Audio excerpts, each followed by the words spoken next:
Yo guys, what's up? What's up? What's up? We're back here again for our weekly NBA show where we just reflect on the goings on in the playoffs and so forth. Let me just give you a heads up. This is going to be a dissertation and deconstruction of Paul George and Kawhi. So because that's what's going to pretty much make up most of the show, let's just first deal with the side stuff first before we get into what the hell just happened with the Clippers, the Nuggets, Jokic, Jamal Murray, and so forth. Your pick is looking really good. That was a really good game, and I think we're in for a great series.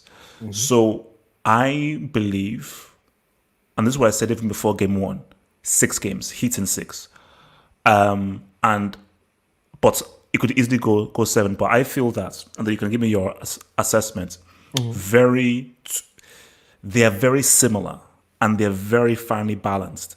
I just don't think that the Celtics have that go-to dude. And I think in Jimmy Butler and my Niger man, Adebayo, those are key goals. And let me even take this to you. I'm going to say this. Well, obviously, you obviously have seen more basketball than me, but from the basketball that I've seen, that is the greatest block I've ever seen in terms of taking everything into context. The quality of the block, the game, the so it was in a playoffs, and the importance of the block. Because I think if Jason Tatum scores that, I think they go ahead by 2 points. Or I think they tie. Well, I think they go ahead by 1, I think. yeah, they go ahead by 1. But it was that could have very easily taken things into balance for Celtics. So taking all those things into account, that for me is, I mean, the best block I've ever seen is, I can't remember who the dude was, where he literally came up, grabbed it from the guy's dude, held it, and just went through. So it's basically it's on YouTube. But so your assessments on that series, the Heat and so forth. It's gonna be a difficult series for sure. But I was more annoyed with the discourse around the Heat in the first place, because the way people were talking was that the Celtics were gonna destroy the Heat. People at The Athletic that I think are smart, that I follow their basketball knowledge, like Seth Partnow, John Hollinger, these guys were like, the Celtics are gonna win in 5.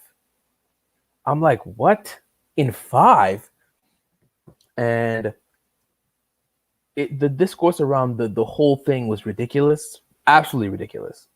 And I just think that I'm not sure the Heat are going to win this series. The first quarter of that game made me very nervous, especially how the Heat couldn't find ways to get points and how they ended up having to lean on the bench because to kind of get them back in gear, because the Celtics have no depth. But I just feel as though I believe in the Heat, but this is going to be a brutal series. But I was annoyed with how, like, most people were talking about the Heat, which it was proven to me that they didn't watch them at all. No, I mean, for me, I think like the Heat just isn't a sexy pick because you're like, Jimmy Butler, well, is he really a superstar? Yeah, he's a good player, but is he really like a marquee player? Yeah. Adebayo isn't really a name that's really on anyone's radar. He's not. And the Celtics, it's a franchise team. The history of the Celtics, Jason Tatum, everybody knows about him. Everyone knows about Kemba Walker. Everyone knows about, so there's a greater connection with the Celtics, whereas at the Heat is very, like, even when you said Heat, I was like, Heat? Yeah, Wait a minute, man. this isn't like 2011, 20. So what do you mean by the Heat? But just that, if you really, because the thing about the Heat is, yeah, earlier on, Celtics obviously had their edge, but it's 4 quarters. It's an entire game, and it's a marathon, not a sprint. And for me, I just feel that in these teams are so close. And I think all games I feel are going to end up becoming close. It's not going to be that trash we saw with the Clippers and stuff. Lord So have mercy. we'll get, no, LT, we'll get there. We'll get there. But my thing does that, because I think it's going to be so close. When you have close games, you need guys who can really, because I think in overtime, Jason Tatum was forced to take very deep threes, and he literally just scraped the rim of the threes that he took. So I do feel that in those tense moments, they're going to go to Tatum or Kemba Walker. And I'm not sure whether Tatum is really ready in the way that Jimmy Butler is read. I think Butler, he may not have had like 30 or 40 points, but when it's mattered, he came through with those crucial things. And I just think that I have more faith in Butler coming in with those key points than I do with a Tatum, who I think is talented, but he doesn't really have the experience of like, all right, boom. Yeah, I agree and disagree because I believe in Tatum, right? And I believe in everybody on this team. But I think the way people are looking at this series is kind of skewed because a lot of people were saying that the Heat start Duncan Robinson, which is a good three-point shooter, but he's not a good defender. And they were saying, who are you going to put on Duncan Robinson?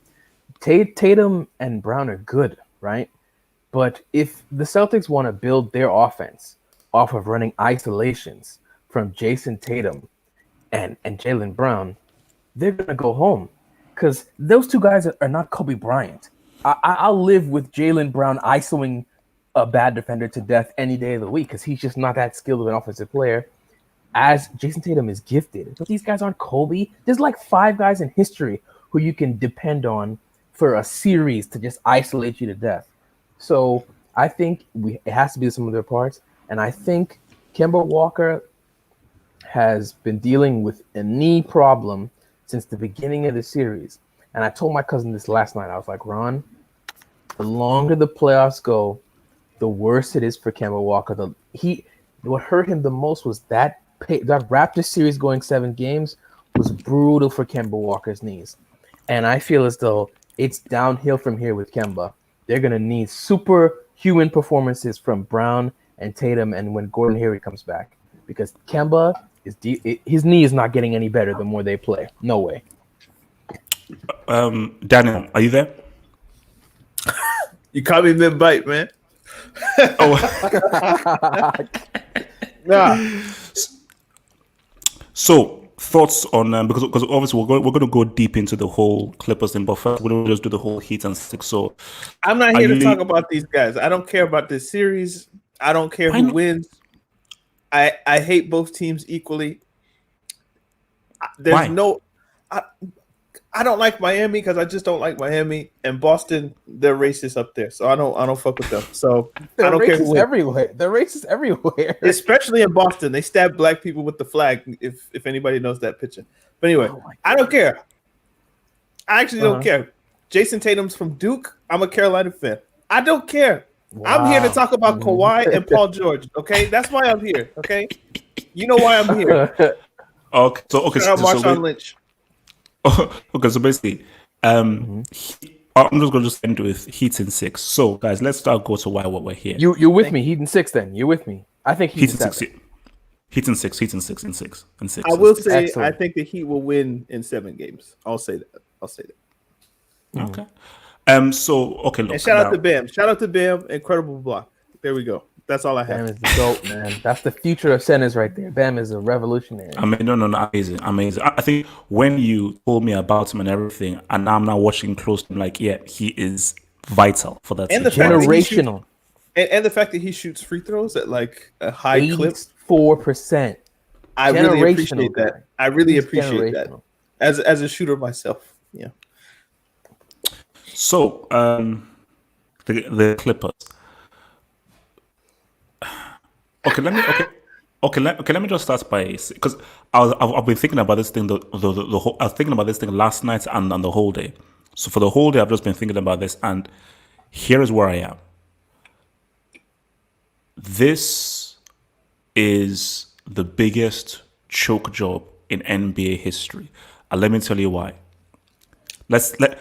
Why do you always jump out the window, man? Yeah, it's like he's every time. The window's open. The biggest this, it's the biggest that. Can I land? Yes. Let me give you my You're gonna sprain an ankle when you land. It's taking everything into account. So the pressure on the Clippers. You were 3-1 up, came back to 3-3.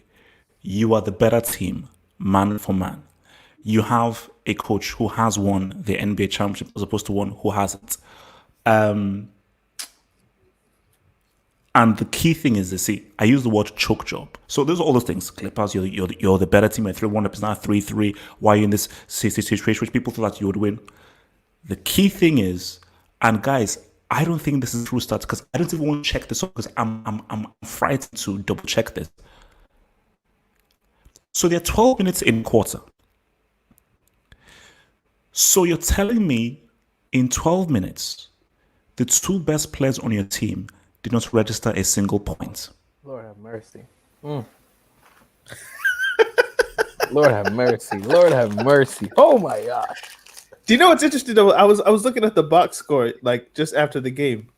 And in the second quarter, somebody might be able to fact check me on this. But in the second quarter, the Clippers scored 33 points. And so that's a good quarter. In the second half, it was in the second quarter they scored 32 points. And in the second half, they only scored 33. Do you know how wild that is? That in 24 minutes, you didn't do what you did in 12 minutes in the second half. And then once you investigate the numbers of what Kawhi and Paul George did in the second half, I think they combined for 5 points. I think they were like 2 of 18 from the field, 1 of 12 or something like that from 3. It was a diabolical performance. It was wretched. And that's just on the offensive end. These two are meant to be, or at least people were touting them as the greatest two-way wings, in NBA basketball. The fact you couldn't clamp Jamal Murray is a problem in and of itself. Like that shot that Jamal Murray hit on the wing with the clock going down, he hit that over Kawhi, like that last 3. I was like, guys, if you can't score, okay, fine, but he can't drop 40. And I know people have said this, but come on, you can't let the dude drop 40 on you. Oh, okay. So here's my thing. I'll come to LT with this and then to Daniel. So I said that my thinking of why I said Denver we're going to win Game 7 is momentum. The momentum you have of 3-1 down, 3-3. The fact that you're Denver, you're playing with no pressure, and you have the momentum with you. And the key thing is pressure. I wasn't sure whether the Clippers would handle the pressure now. I thought Kawhi could, but I wasn't sure that Paul George or the rest did not. So LT, do you feel that this was the very painful realization that the pressure got to them? The fact of everybody was going to say the spotlight was on them. The pressure of the team has never been to the conference finals. You coughed up a 3-1 lead, and in our fourth quarter, the pressure simply got to them, and they just couldn't make shots because of the pressure. I think the pressure contributed for sure. But I think injuries had something to play as well. Like Kawhi, I feel like as the series went on, Kawhi was losing like burst. You could see that I feel like Kawhi was deteriorating. The Kawhi that you saw in the Mavericks, in the Maverick series, by this time that Kawhi doesn't exist anymore. Because we know that Kawhi has like a degenerative quad type condition. That's why he has to load manage. It's only so much his body can take. And I feel like the every other day playing really messed with him. Paul George, I have nothing to say. This is who Paul George has been for years. So Paul George, this is who he is. Well, that's not who he is. This is who he is right now. That's what I'll say. But in terms of this, is this the biggest choke job? I would say, I was thinking like, were there worse ones?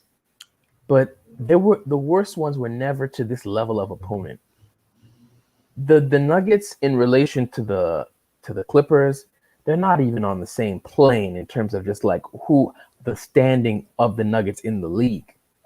And if you say the Warriors, they lost to LeBron, the best player in the league. So it's different. Oh, yeah. But losing to Jamal Murray is 22 years old, man. Jokic is 25. And Kawhi and PG are like 28, 29, 30. These guys are in their physical and mental primes of the game.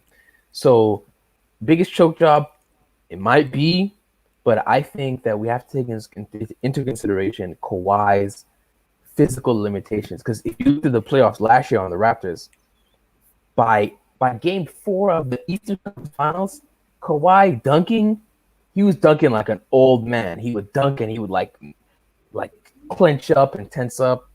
So Kawhi, I can shoot Kawhi some bail, but Paul George, oh my gosh, what? I don't know what that was.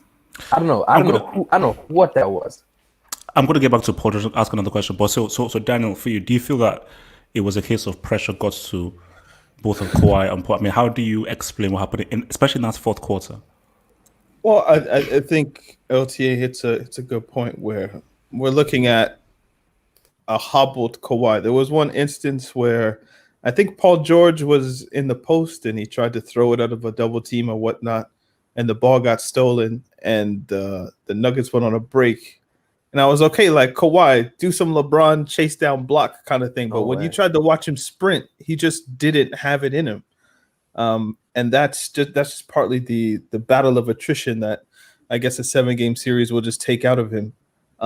So I'm sympathetic there. I've always been sympathetic to a degree with Paul George because the guy snapped his leg in half. What, 4 or 5 years ago? And if you remember, I think that I'm not good with the dates, but the year that they turned the lights out in the stadium, the guy had like a glow in the dark jersey with a glow in the dark ball, and he was winning like dunk contests or participating in dunk contests and things like that. That Paul George doesn't exist anymore, so I'm slightly sympathetic to that. But when you see guys like Lou Will missing bunny layups, Jermichael Green missing dunks, I guess you would say, yeah, the pressure got to them, but you blew a layup. You're blowing dunks. You're hitting the side of the backboard. Like, I'm not sure how much I can give that to pressure more than it's just you in the moment, just like not stepping up. So I feel like pressure is kind of like a cop out in that way. Like, you shouldn't hit the side of the backboard. Like, it's not like God. Oh my Lord. That was crazy. Yeah, I don't think in that moment Paul George is thinking like, "Yo, I gotta." It's Game 7, boom, boom, boom. Like, I just think he's shooting it, and it's just a wayward shot, So, I want to put the blame on them. I want to put the blame on Doc. I do want to give the Nuggets credit, and yeah, I mean, I don't want to go too in because I'm sure everybody said everything. So no, it is what it is. But put the blame on Lawrence Frank. From the beginning, this team has been poorly constructed. You cannot have a team where there are 0 playmakers in the rotation. Legitimately, the reason why LeBron can team up with any super team, because LeBron can be a scorer, he can be a defender, and he is probably one of the top 5 most elite facilitators to ever walk this earth. You put Kawhi and LeBron, you put Kawhi and Paul George together, you still need someone to facilitate. These are 2 guys who are great at getting themselves points and defending. That's it. You don't compound that with Lou Williams, who is another person who's great at getting himself points and can't defend, and Montrezl Harrell, who's good at getting himself points and can't defend. The team is poorly constructed, and the arrogance to think that, like, because we have so much just talent, it'll work. But basketball is not. This is not like basketball. Isn't like that. Most sports aren't like that. In most sports, you just can't put talent on the floor and win. It doesn't work like that. And this. Can I talk about these choke jobs, though, guys? Now, are you talking about individual choke jobs or team choke jobs? Because the biggest individual choke job in NBA history was in 1994, Game 7, the New York Knicks against the Houston Rockets. John Starks. And John Starks decided that he was going to drop. He was going to go 2 for 18 and 0 for 11 from the 3-point line. I call BS. I call BS. John Starks is one of my favorite players of all time. I call BS. That's not a choke job. He laid 16 bricks in a game 7 where they lost by 6 points. So the Knicks should have a championship. Spike Lee should be happy. But no, John Starks is a brick. So that's the biggest individual choke job in NBA history, given the stage, the moment. I refute that wholeheartedly because a choke job for me is if you go if he goes 0 for 3 If you go 0 for 11, you didn't choke. You just had an off day. Stop. Listen to this nonsense. If you take 18 shots, you didn't choke. You didn't choke. A choke is when you're too afraid to shoot the ball. He missed 16 of the 18 shots, LTA. But that's 16. not He choked. Daniel, that's not. I would never say that's not choking because you went down on your sword. You choked. Is when you if you saw Marcus Morris in the fourth quarter yesterday, that's a choke. Every time Marcus Morris got the ball, Wait a minute. he was like, get that out of my head. Pause. So are you saying that Paul George and Kawhi Leonard didn't choke yesterday? How many shots did those two take at the end of the fourth quarter? I'm not sure, actually. Those I'm not guys sure choked. Those guys choked. I didn't see a lot of shots going up from them. I saw a lot of JaMychal Green three-pointers. That's a choke job. When JaMychal Green is taking, I can remember like 3 or 4 shots that Kawhi had in the fourth quarter. Like he had a runner. I think there was a mid-range jumper in there that he missed. Paul George, obviously he missed the 3 that hit the side of the backboard. Yeah. I'm sure there was another runner in there. No, like that's a choke job. I think he didn't go down on this sword, man. I think a choke job is when you lose the will to fight and you start deferring. I think a choke job is when you lay down multiple bricks in the same game in an important game. So because you see where I'm coming from is like you can have many definitions, but I think a definition is the gravity of the game. Go ahead. Like the gravity of the game, who you are as a player, and the expectation. So the very fact that there was great expectation, you're Kawhi. You're the guy who, oh my gosh, this is the guy compared to LeBron. This is the guy that's going to be the best player in the world. And you put 0 points in the fourth quarter. That's a choke job. Like you choked because this was key. Oh my Lord, it's tense. Do you know what it means, guys? My Lord! Just to lay down my point. Do you know what it means to lose the NBA Finals by 6 points and your best player goes 2 for 18? That's not their best player. Well, I said one of your best players. The best player was Patrick Ewing by far. But I'm just saying, guys, that's biggest. That's the biggest individual choke job. The biggest team choke jobs. We have 2 candidates. Well, 3 now. We have this one. Well, 4 actually. There's this. There's what the Warriors did to Cleveland. That we have what Portland did in Game 7. I think of the 2001 Western Conference Finals against the Lakers, where they were up by like 18 points in the fourth quarter, and then LA goes on like a 30-13 run and gets into the NBA Finals. And then we have what this is bad, but this is kind of like a whole series choke. What the Dallas Mavericks, the 67-win Dallas Mavericks. They choked against the Golden State Warriors. Those 4 are the candidates that I would give you. And if I had to pick one, it's Portland. I think I disagree with almost everyone. I'll go. Okay, so Elsie, which is your one then? If you had to pick one, then choke job.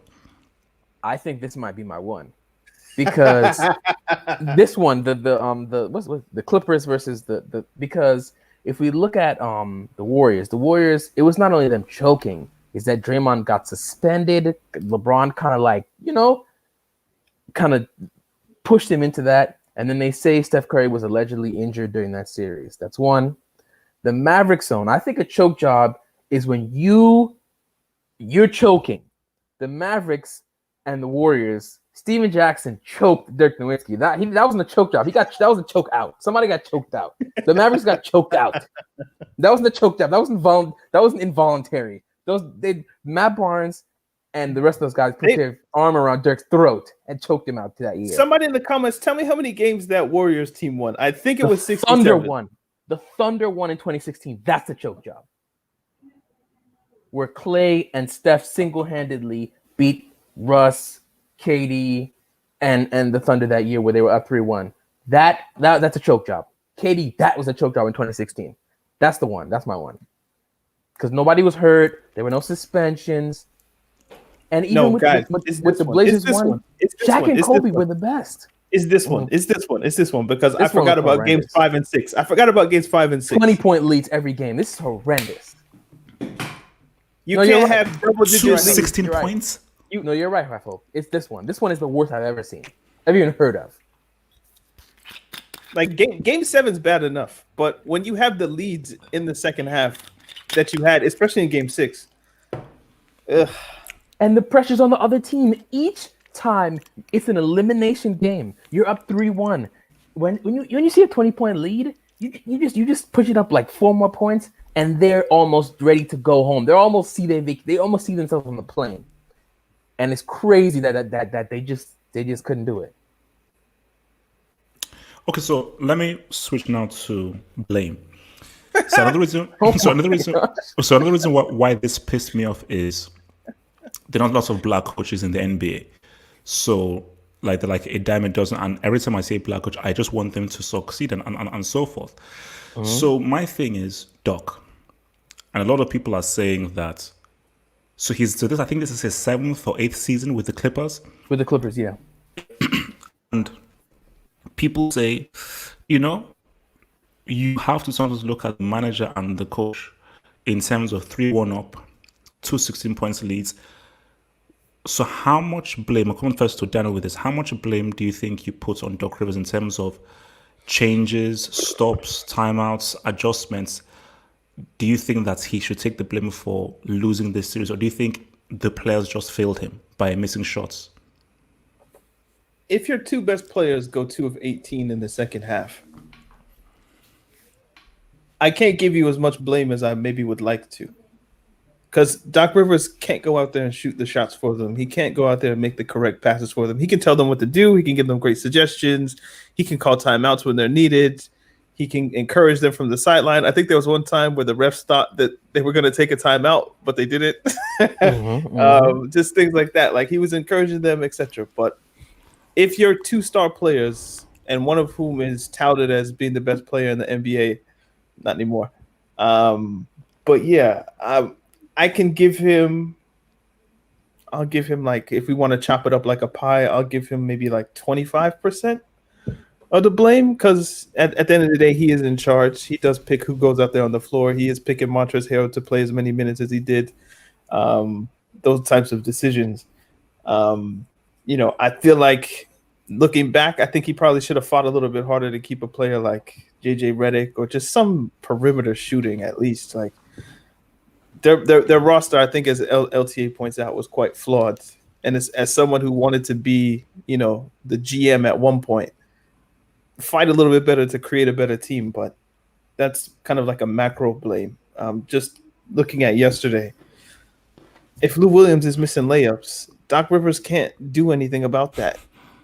At the end, it's not like on the defensive end. He can't. I mean, if you send traps at Murray, that's maybe one solution. But if the pick and roll is with Jokic is going to find the open guy, and it's gonna hurt you either way. So, yeah, I'm sure there were some schematic things. If I watched the game back, then I'm like, okay, you could have done that better. But yeah, I'll give him like 20-25%.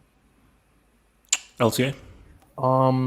With Doc, I'd probably give Doc like 10%, because a lot, like Daniel said, this stuff you can't control. Montrezl Harrell's grandmother dies, so he leaves the bubble, and he comes back like way overweight. Lemon Pepper Lou tries to go out to the strip club to get the wings, like embarrassing himself, and then lies, and then people believe him for what reason? Honestly, he lied because he said he went in and out. When if you know that strip club, they do curbside delivery. He didn't have to be inside. He went inside for a whole different reason. Then the New York Times finds the stripper, and she tells him how he paid. She tells him how he paid for a dance. He was in there for a while, so he's just a liar, and he came out looking foolish. Lou playing bad. You can't deal with Paul George saying he's dealing with like anxiety and some mental health from being in the bubble. And I'm sure it would have helped that his family was allowed to come in, so that would have helped. But I guess it was too late. But what Doc comes to the blame is that Doc got outcoached. So all these things are bad, but Doc also got outcoached. If you're losing every second half, that means one coach is making adjustments, and it's not you, Doc. It means Mike Malone is making adjustments and outcoaching you every single second half. But then he's also dealing with a flawed roster. So it's but I'll give him like 10%, man, because he's not putting the ball through the hoop. And I'm not giving no coach 10%, 30% of the credit when any NBA team wins a title. Question though. So if you're giving him 10%, does that mean you wouldn't sack him or you wouldn't fire him? Of course not. And they said they're not going to. The roster's flawed. It's smart. It's smart not to sack him, but I understand if they did, because the roster's flawed, and Doc has proven that he can win. He's won a championship with a roster that was balanced. Now, if you want to say should he get a pay raise, of course not, because he is not in the top tier of coaches, in my opinion. He said he's the Rodiola of NBA. So the whole Paul George thing. So with the whole Paul George thing, where Clippers pretty much gave up everything for Paul George, was Doc consulted for that, or was that mainly a boardroom decision? Okay, like Ballmer. What you have to realize is Kawhi could have easily stayed in Toronto if he wanted to. So Kawhi said, "I'm not coming to Los Angeles unless you give me Paul George as well." That was part of the deal. So you have to have hope. What is Kawhi Leonard and Paul George going to LA worth? It's worth all of those picks. It's worth Shea Gilgeous-Alexander and Gallinari and whatever swap deals. So if they don't, it's not that they gave all that up for Paul George. It's they gave all that up for Paul George because they wanted Kawhi. So those two players Kawhi is the issue. That package. Yes. So basically the issue is Kawhi.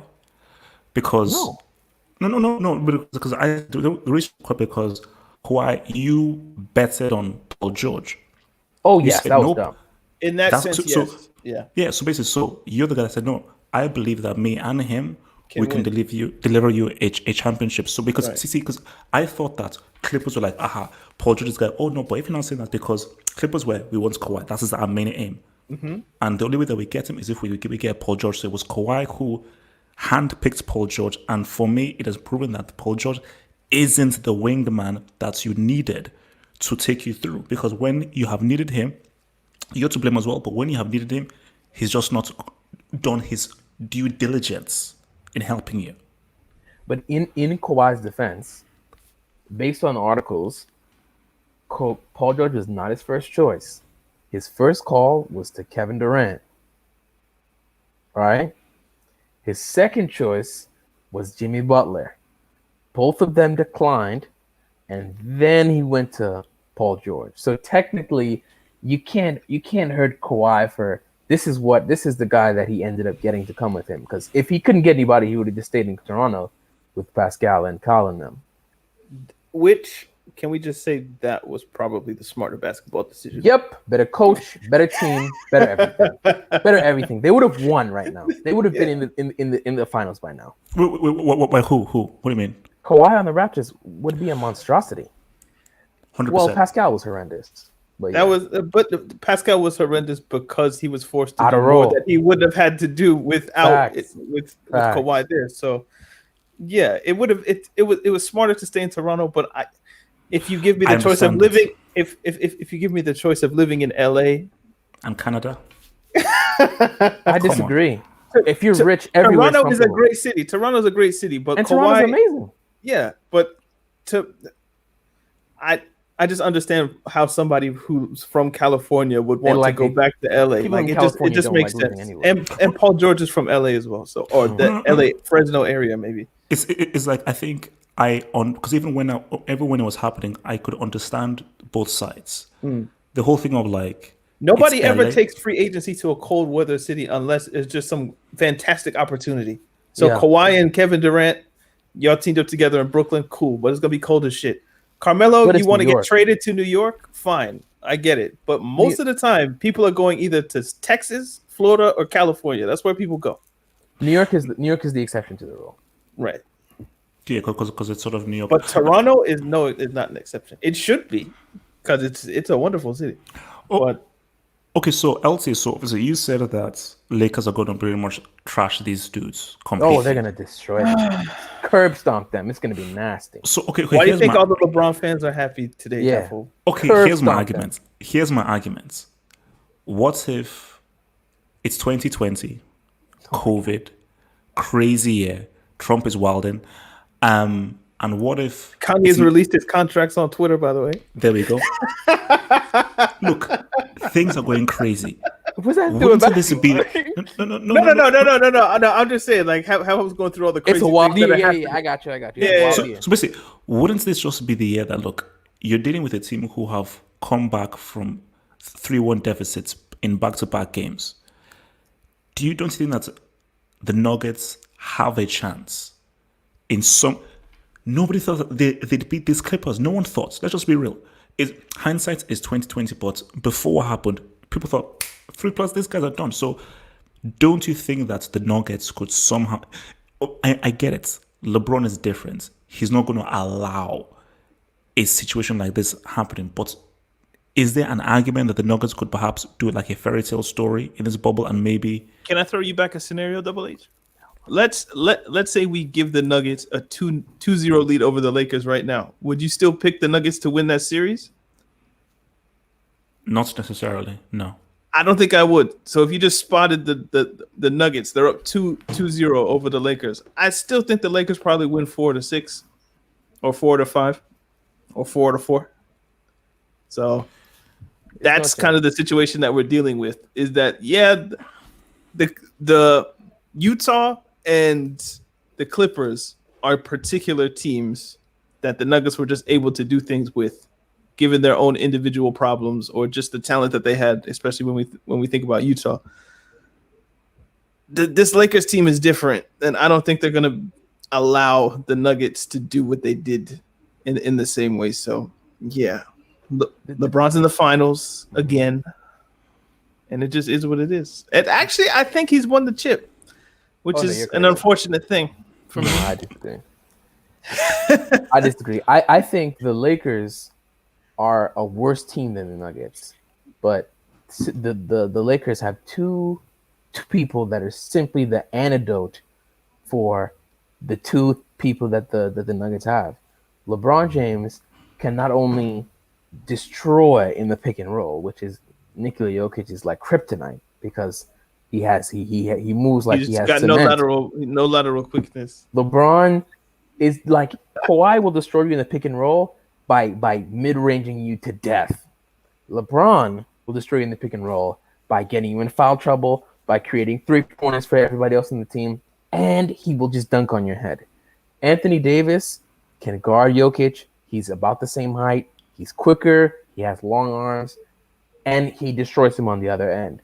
Jamal Murray, sure, but we have good defenders on that team, capable wing defenders, KCP, Caruso, who can handle him.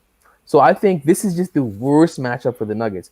I would like to see a good series, but LeBron, watch these guys come back. He's not going to play around. LeBron's not even going to do the whole like where he feels out game one. LeBron's going to come out game one stomping on these dudes' chests. It shouldn't even be televised. It's going to happen in the Western Conference Finals. It's going to be very, very graphic. I do think there's a chance that the Nuggets could win 2-3 games, but I can't see them winning 4. They're getting curb stomped, man. Only way I think is because the Lakers. You talking like 4 games, 5 games? You think it's like a 5 games, 6 games max, but most likely 5 games.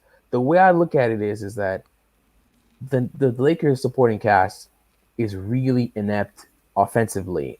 Like, that's the only thing, is that I fear none of these guys offensively, and that's the only way I see. But if LeBron is playing 40 minutes a game, just cancel Christmas, guys. It's over. Wow. So let me just see, from Mark Rosara says, Doc Rivers is the Fragiola of the NBA. Facts. Okay, so does Doc deserve all this hate that he's obviously going to be getting? Because a lot of guys are saying that he should be sacked. 7 years with Clippers, what have you done? You've not been the finals and so forth. So no. So okay, so what happened in these past 7 years? You're saying that he's had a crap team for 7 seasons? They've had misfortunes. Like, there's times where Chris Paul could have done it, but then Chris Paul got hurt. Blake Griffin got hurt. It was always some injuries. The only one that was really bad was when they were up 3-1 on the Rockets, and Kevin McHale benched James Harden, and they won that series based on like Corey Brewer and J.R. Smith, and that was embarrassing. But I think they were they were a flawed team. This time you can't blame him because they took away his GM duties. Pep Guardiola or whoever, they're in control of putting that team together. They took away, they said, Doc, you can't be the GM anymore. Because at one point, Doc was the GM and, coach. They took away his GM duties for this big offseason, the biggest offseason in Clippers history. And the upper management put together a flawed team. I can't blame Doc because Doc didn't put this team together. He didn't.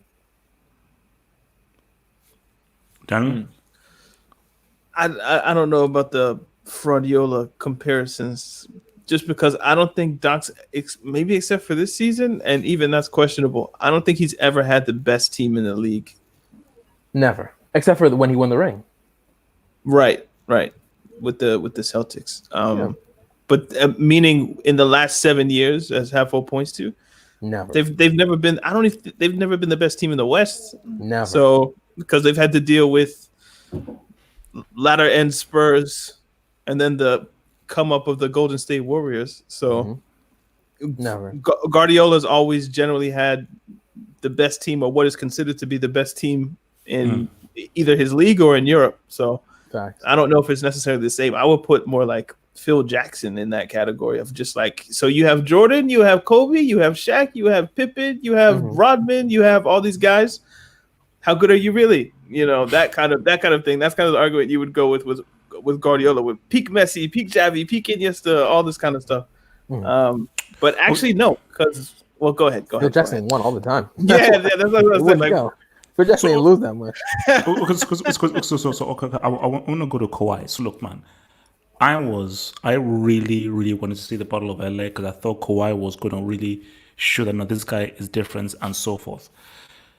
How damaging is this to the whole Kawhi thing? Because see, I was even thinking, because I was just reading some tweets and so forth, and let's look at that Warriors game. And I think me and LT, Daniel, I don't know whether you agree, but on last week's show, we both said the greatest, the most unbeatable team of all time is the Warriors with Durant. Nobody's beating that team. It's the most unbeatable cheat code team in NBA history. Nobody's beating them. Daniel, nobody's beating that team. Let me think. Let me go through my Rolodex, man. So there's no team in the 50s or 60s that can beat them. I don't think any team from the 70s could beat them. Then we get interesting teams. I don't. Showtime Lakers, I'd love to see it, but I don't think they can win. Birds Celtics, I don't think so. That team against the Bad Boys Pistons, if we're playing 90s rules, I'd love to see it because Bill Laimbeer is not going to take any shit from Kevin Durant. There's no way Joe Dumars and the microwave are going to let Steph and Clay shoot those threes. So that would be interesting. But I still think they win. We keep going. Hakeem's Rockets. No. First three-peat Jordan teams would have a real chance. Second three-peat is probably the best option that we have. I think it'd be like a 7-game series, but I still think the Warriors would win. I'm leaning towards you guys are correct. Three-peat Lakers would be very interesting because they have no answer for Shaq. And we're talking Pete Kobe. So I actually might lean three-peat Lakers, but we keep going. Peak Spurs? No. What do you guys think? No? Like Tim Duncan, Ginobili, Parker? You think they'd have a chance? No. They have no answer to the shoot. Popovich against Kerr? Huh? You're not going to give Popovich the edge? You're dealing with a team who you have a dude who can shoot from anywhere. It's stupid. Okay. The only team that I would give the edge to is 2000s Lakers if we're playing in 2000s rules. But if we're playing in today's rules against any era, they're obviously going to win. Yeah, the 3-point revolution. Yeah. Different style of game. But like if we teleport that team to 1992, they're not beating the Bulls. But if they still know that they can shoot threes and they start doing it, then it's over. 1992 and 1922. But the hand checking rules, the way that matter. The way that you could just get into fights with dudes and you wouldn't even get suspended the next series.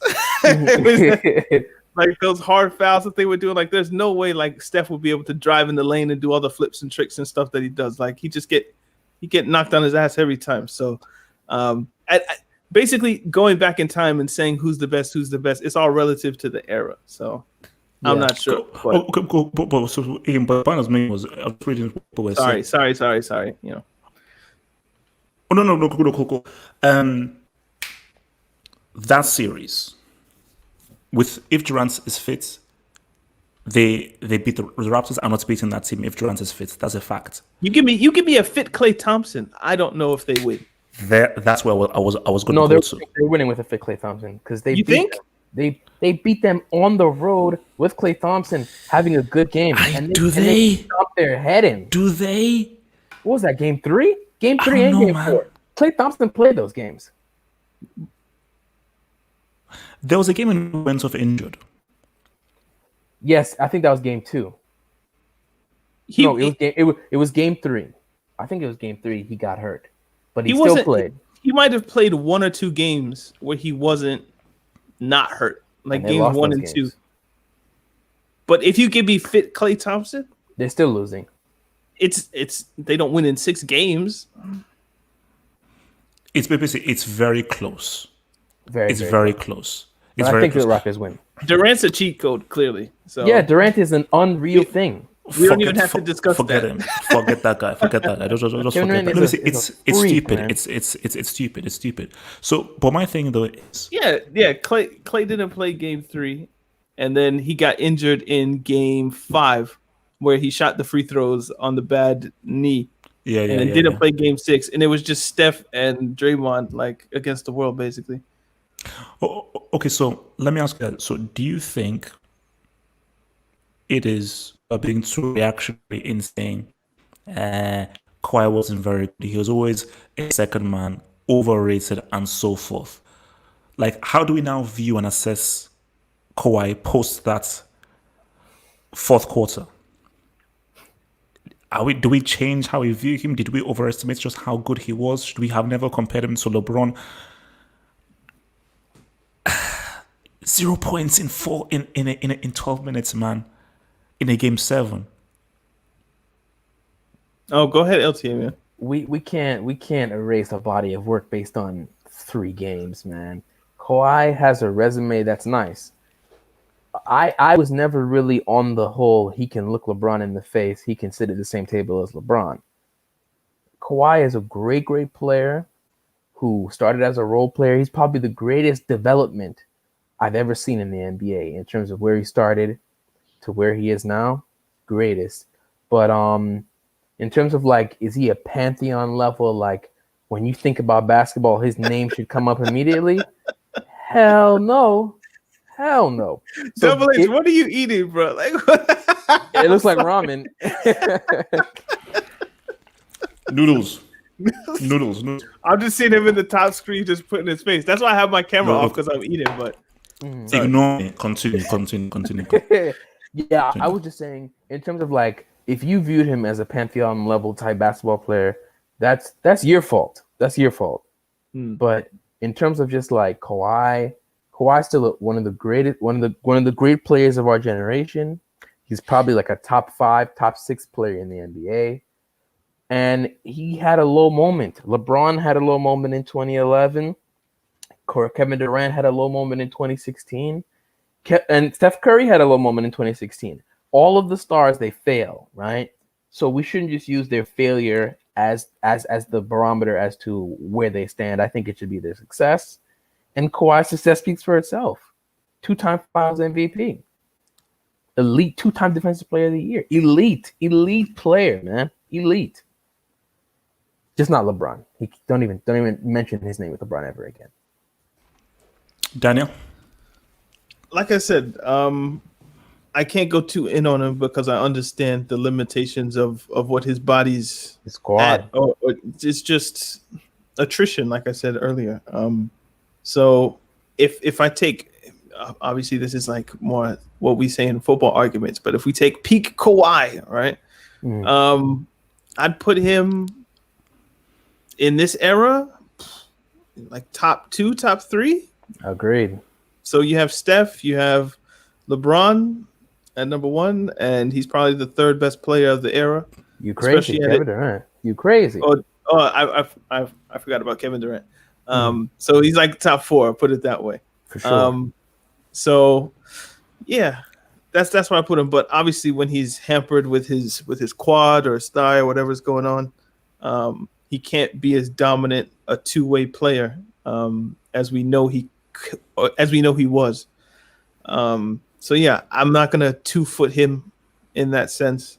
But yeah, it's unfortunate, and it does dent, I suppose, his perception currently. I don't know how much it will do to his legacy, depending on how the Clippers respond. So if they bounce back next season and they get to the conference finals or the NBA finals, God forbid they actually win it, then yeah, it's just another level of the story, kind of like what happened with Dirk, where they lost to the Warriors. Everything was done. He gets slapped by David West, and apparently he transforms into like some new next level Dirk, and they win the chip, and nobody even mentions really the Warriors series because he got it done. So if you can win the Los Angeles Clippers a title, it'll be a footprint, or footnote rather. But yeah, he'll survive it. If he never wins with the Clippers, then Lord, then we have a slight issue here in terms of the all-time ranking, because people will be like, yeah, you won with the Clippers, you won with the Spurs, but that was really Duncan, Ginobili, Parker, Pop's team. And yeah, you won with the Raptors, but you really weren't playing the Warriors at their full strength. And that's Masai. We give Masai credit for that. So your chips are kind of questionable, and you're looking funny in the light in that sense. But he's the one that chose to go to LA. He could have stayed in Toronto and made the NBA Finals this season and gone up against LeBron and AD. And that would have been a legitimate chip if you win it. So he made the choice. So he'll just have to live with it. Facts. Oh, okay. So guys, send questions in the live chat, and I'll take some questions from you guys. Send questions.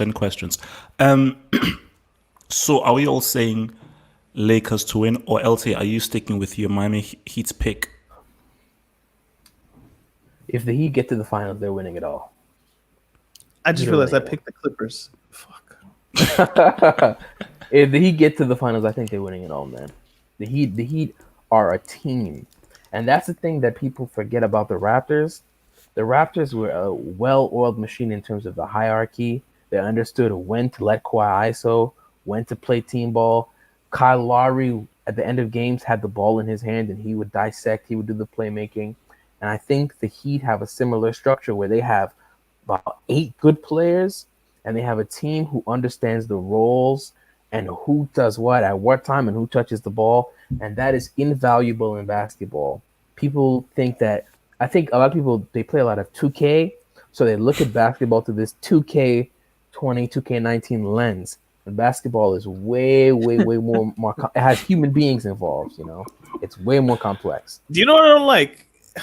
Of all the options, the Nuggets feel like the best option for me. No, because okay, now the story. No. I mean, now I'll explain what I mean. The Celtics are the Celtics, as I said. I don't want them to win. The Lakers are the Lakers. I don't want them to win.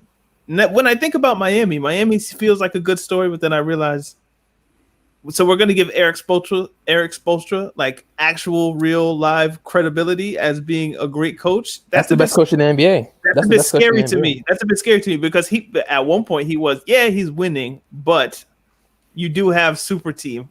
If he wins with this team, now I actually have to consider him being like actually legit, which is a scary thought to me.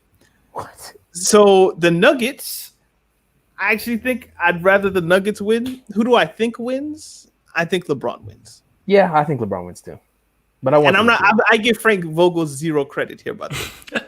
It's LeBron doing the coaching. He's doing the laundry. He's cooking the meals. He's doing the pregame team talks. He's doing everything. Okay, so let's look at this woman's question. So from Madaj Tite, are you guys looking forward to seeing Durant and Curry in the next season? Am I the only one who thinks that this is almost a case of too good to be true? It's just something tells me that this won't work. at all. It depends on Kyrie. It depends on. It doesn't matter what either of them do. This is just like the Clippers. It's nice on paper, but who is creating the shots for these people, for the other people on the team? Kyrie can get his own all the time. Kevin Durant can get his own all the time. And that's cute and that's nice until we get to the playoffs where you need chemistry and you need playmaking. And I don't think either of them encourage that type of environment. The reason I say it's on Kyrie is because they both want the basketball. There's only one basketball.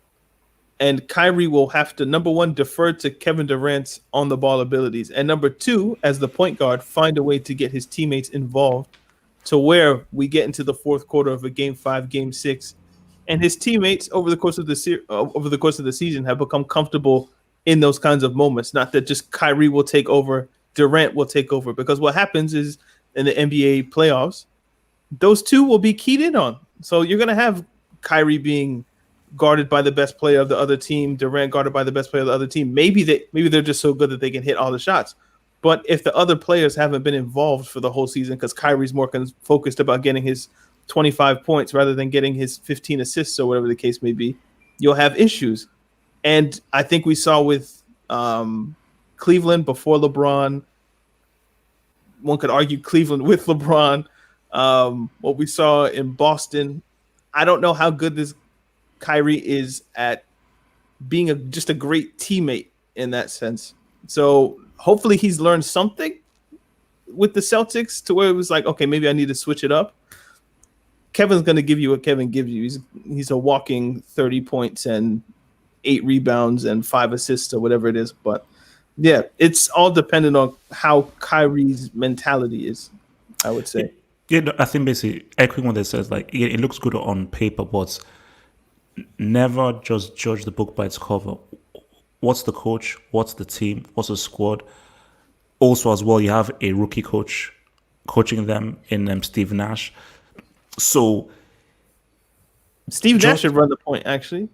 No, I think about it. Yes, but it's like Kyrie and Durant alone aren't going to just be like, they're not going to win everything. Because even Durant, as good as he went to the Warriors, which was already a very good, strong team, who had already won a championship before. And Durant he hasn't even played got in a there. year. He hasn't played in a year. So there's no guarantee. I say he's 30 points, but he did rupture his Achilles. I mean, yeah, people saying he hasn't played in a year like he went for vacation. He had a very it's considered the worst basketball injury. The only reason you believe in KD is because, like Spencer Dinwiddie says, if Kevin Durant loses his athleticism, he's just Dirk Nowitzki, which is still amazing. I think if we talk about injuries, Kyrie Irving has been in the league like 9 years. He's only played over 70 games 3 times. Kyrie is hurt almost every single year consistently. Yeah. His knees. He played 20 games this season because he injured his shoulder. He's injured his knee. That's this same season. So I think I don't think Kyrie can last the whole season because he's never played 80 games in a season ever. So and describing Kyrie as a playmaker, that Kyrie does not exist. Kyrie is a scoring guard. The reason why he had success is because LeBron can play make. Kyrie teaming up with another scorer is not going to bring anything fruitful unless they get like a real point guard, and those are few and far apart. That's why he failed at the Celtics, because he was supposed to be the facilitator at the Celtics. Not working. And really the team player didn't work out. Yep. Facts. What do you think of Jamal Murray's potential? Perennial all-star? I mean, he's done great. See, let's see what he now does in this series. Because I think, for me, yes, 40 points, amazing and so forth. But I think that is also more to do with Clippers just choking and being trash, rather than just fully on him just saying, what's up? So for me, I just think, like, let's just see what he does in these Lakers series. Because again, there's no pressure on him. There's zero pressure on him. So let's just see how he does, but also let's see what he now does next. Do you know who the big winner of this playoffs is, by the way? What? And I don't like this. It's John Calipari. All the Kentucky guys look amazing. Murray, Adebayo, Harrell, Anthony Davis. It's just like, well, goddamn, like I guess everybody's gonna go to Kentucky now. Yep, as they should. As they should. So yeah, what now Chapel Hill's a happens? nice place, guys. If you're out there, it's fun. Slightly racist, but you won't see those guys. Have hope. One day, I want you to look up like probably the last 10, maybe the last 30 guys who came from North Carolina into the league. Stop! No, And don't just- do that. And No, just no, go no, look no, up their no, NBA no, careers. No, When I tell you, UNC produces the most hyped, hot garbage you've ever seen. No, I want you to look up a Pause. draft class where Raymond Felton, Sean May, oh God, just Rashad McCants, Marvin Williams. just all trash, all trash. Just UNC, Kentucky's the way to go. Calipari is getting all these people because Calipari. When you go, Devin Booker from Kentucky. Once you go to Kentucky, you're gonna be a proper player in the league. Kentucky is a feeder to the NBA. It's not an actual program. It's just you come here for 8 months. You don't even have to go to class. You learn basketball. It is what it is. So They basically, go, it's they like go to a class at sports UNC. place. They go to Yeah, class at it's UNC. it's like Clairefontaine in France. Like you're just here to play sports. You're not here to learn. You at UNC, you actually learn. Okay, allegedly. I don't know about that. I don't know about that. Okay, so A cheeky what little was- African studies class. that Yeah, you yeah, have to yeah. go They made a fake classes at UNC. I don't know about they learn. So what with this? Okay, what now happens to the Rockets? Well, I just read that Mike D'Antoni says he's now a free agent. So yeah. So what do you think happens to the Rockets, guys? Because I think this is also linked into how good it is Harden. Oh, you're screwed. I saw a video on Twitter where they have these like sports conferences, and Daryl Morey, the GM of the president GM of the Rockets, was talking to Bob Myers, the president GM of the Warriors, and the question was, what do you do if your star player does not work hard enough or is not as devoted to winning in its entirety? And Bob Myers said, you trade him away. Because if your best player or your star player is not devoted completely to winning in terms of getting his body right, being a leader, being sharp and on time, your whole team will never succeed. And Daryl Morey was like, no, because there are only 6 or 7 guys that make a difference anyway, so you keep him and you try your best. And that's what they're going to do. They're going to keep Harden and they try their best. But Harden, as your best player, he's gifted and skilled, but he's reluctant to make adjustments, and his commitment to excellence and winning is always out of question. If your star player ever comes into the season overweight, or if your star player has problems with his weight or his conditioning, someone who is paid to monitor these things, that is an issue every single time, and you're screwed. But Pause. If you- is Eden Hazard the James? you Harden? read my mind. You read my mind. Say it again. You read my mind. Is it that Hazard? deep? I don't know if it's that deep, but it's on the spectrum. No, because Eden Hazard is just falling off the cliff. At least James Harden still produces. Eden Hazard literally. Yeah, is just no. trapped I think alone. Hazard It's is a gross. lot deeper. Hazard is a lot deeper, man. Yeah, Hazard is gross now. Gross. So if LeBron wins this 4th trophy, is he the 2nd greatest basketball player of all time? No, Even if he doesn't, he's still the 2nd greatest player of all time. no. Greatness and best are 2 different things. So You're right. LeBron James has always been the 2nd best basketball player ever. Maybe 3rd, because I will include Wilt. But if we want to talk about greatest, LeBron is like, if he would have to win 2 chips to get into my, I think, top 6. Excuse me. So yeah, right now I think I have LeBron James number 9 all time. You're insane. You're a madman. You're a troll. You what the hell? What the what? Okay, who's your top 3 greatest then? Top 3 greatest. That's what I want to hear. I want to look up my list. I want to look up my list because I want to get this right. Okay, so LeBron just is 9. Have hope. He Here- said 9. bear with me. That's Bear crazy. with me. Bear with me. Because LeBron had- has to be 5. He probably had like world beef free above LeBron. This is craziness. world be free. All right, you ready? Daniel Tulloch's official top 10 greatest of all time. You ready? Starting with number 10. Wilt Chamberlain is my number 10. LeBron James at number 9. Oh my God. I mean, hear the list. Shaquille O'Neal, number 8. Kobe Bryant, number 7. Tim Duncan, number 6. What? Larry Bird, number 5. Oh my God. Magic Johnson, number 4. Kareem Abdul-Jabbar, number 3. Bill Russell, number 2. And Michael Jordan is my greatest of all time. Oh my God. Now, the reason that LeBron James is number 9, I can give reasons why my list is like my list is. The reason LeBron James is number 9 is because you can't lose 6 NBA finals and be above Shaq, Kobe, Tim Duncan, Larry Bird, Magic Johnson, Kareem Abdul-Jabbar, Bill Russell, who has 11 rings, mind you, and Michael Jordan, who never lost and has 6 finals MVPs. I'm sorry. So if LeBron James can take LA to win 2 chips, I can put him above Shaq. I can get him above Kobe. Maybe I can get him above Duncan, depending on how he wins it. Like if he's the reason that the Lakers win, then okay, maybe we can get him into number 6. But Larry Bird, Magic Johnson, who has 5 rings, guys. Okay, so are you basing this just on rings then? No. I'm basing this because on Robert Horry has like 5 of rings? their career. I'm basing it on the totality of their career and the talent that they have. So obviously Wilt, I think he only has 1 ring. That's not great, but the guy he averaged 50 points and 25 rebounds in a season. Like I can't not put that into the calculus. You said greatest. Now let's break down this list because this list is insanity, right?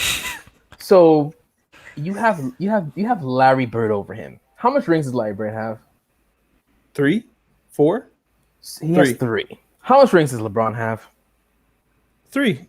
So what has Larry Bird done to be like almost 5 spots ahead of LeBron James in your list? He hasn't lost 6 times in the NBA Finals. Now this is where this logic is crazy to me. Look now, because this would only apply, right? The teams that he lost to. No. Do you want to see the teams that Larry Bird lost to in the NBA Finals? Can I finish? He lost to the Showtime Lakers. Can I finish? They were not as good as the Warriors. If we break down and we use LeBron's finals record against him, why does it not count if you lose in the first round, the second round? We talk about Michael Jordan as though he played 6 years in the NBA. Michael Jordan was drafted in 1984. So every other year he lost, just because he didn't lose in the finals, we're penalizing LeBron for taking his teams farther than they should have because of his overall greatness. Okay, fine. Magic Johnson is the greatest player of the 80s, so I can live with that. Tim Duncan, I can live with that. But Larry Bird, that's craziness. Wilt Chamberlain, that's lunacy. No. I had Wilt at number 10. I have LeBron at number 9. So I have LeBron over Wilt.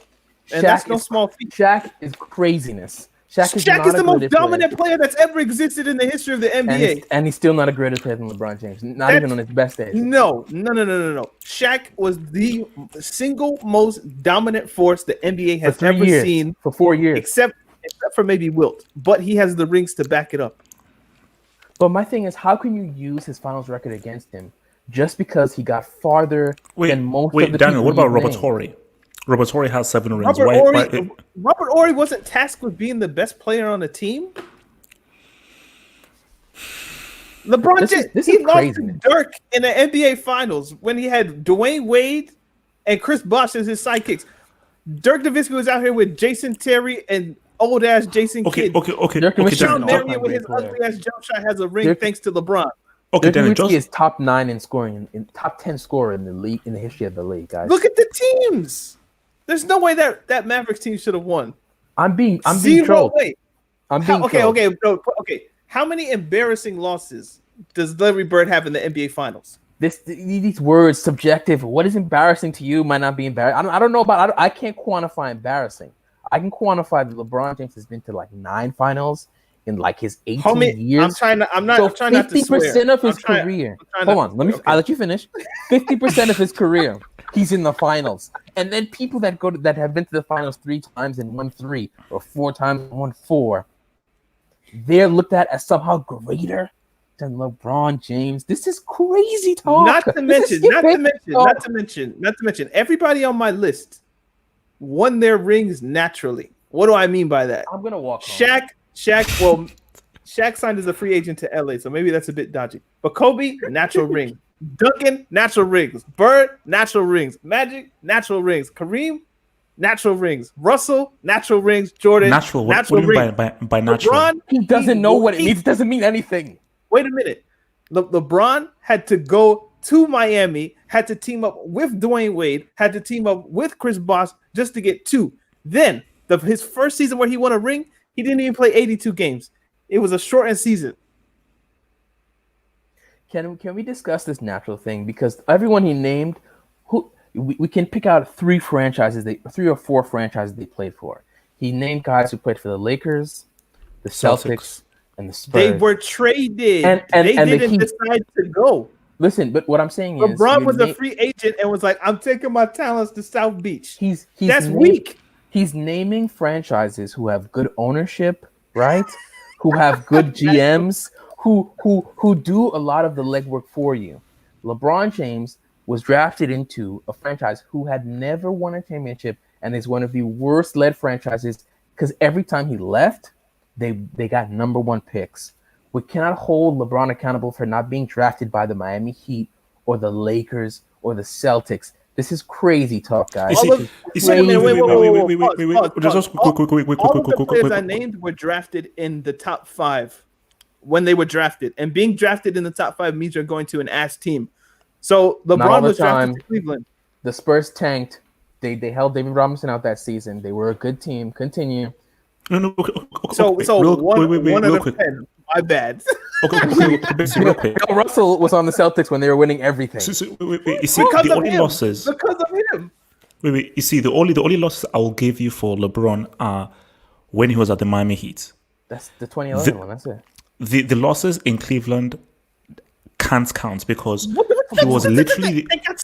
Let me land. Can I land? Yo, look at that roster. Look at that roster versus that Cleveland team.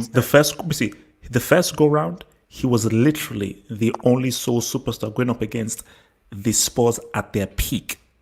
When he now went on the second go round, you're going up against a flipping Warriors team that have 2 of the greatest shooters we've ever seen. He ends up beating them once, and they then added Durant, which we have all agreed is the greatest NBA team of all time.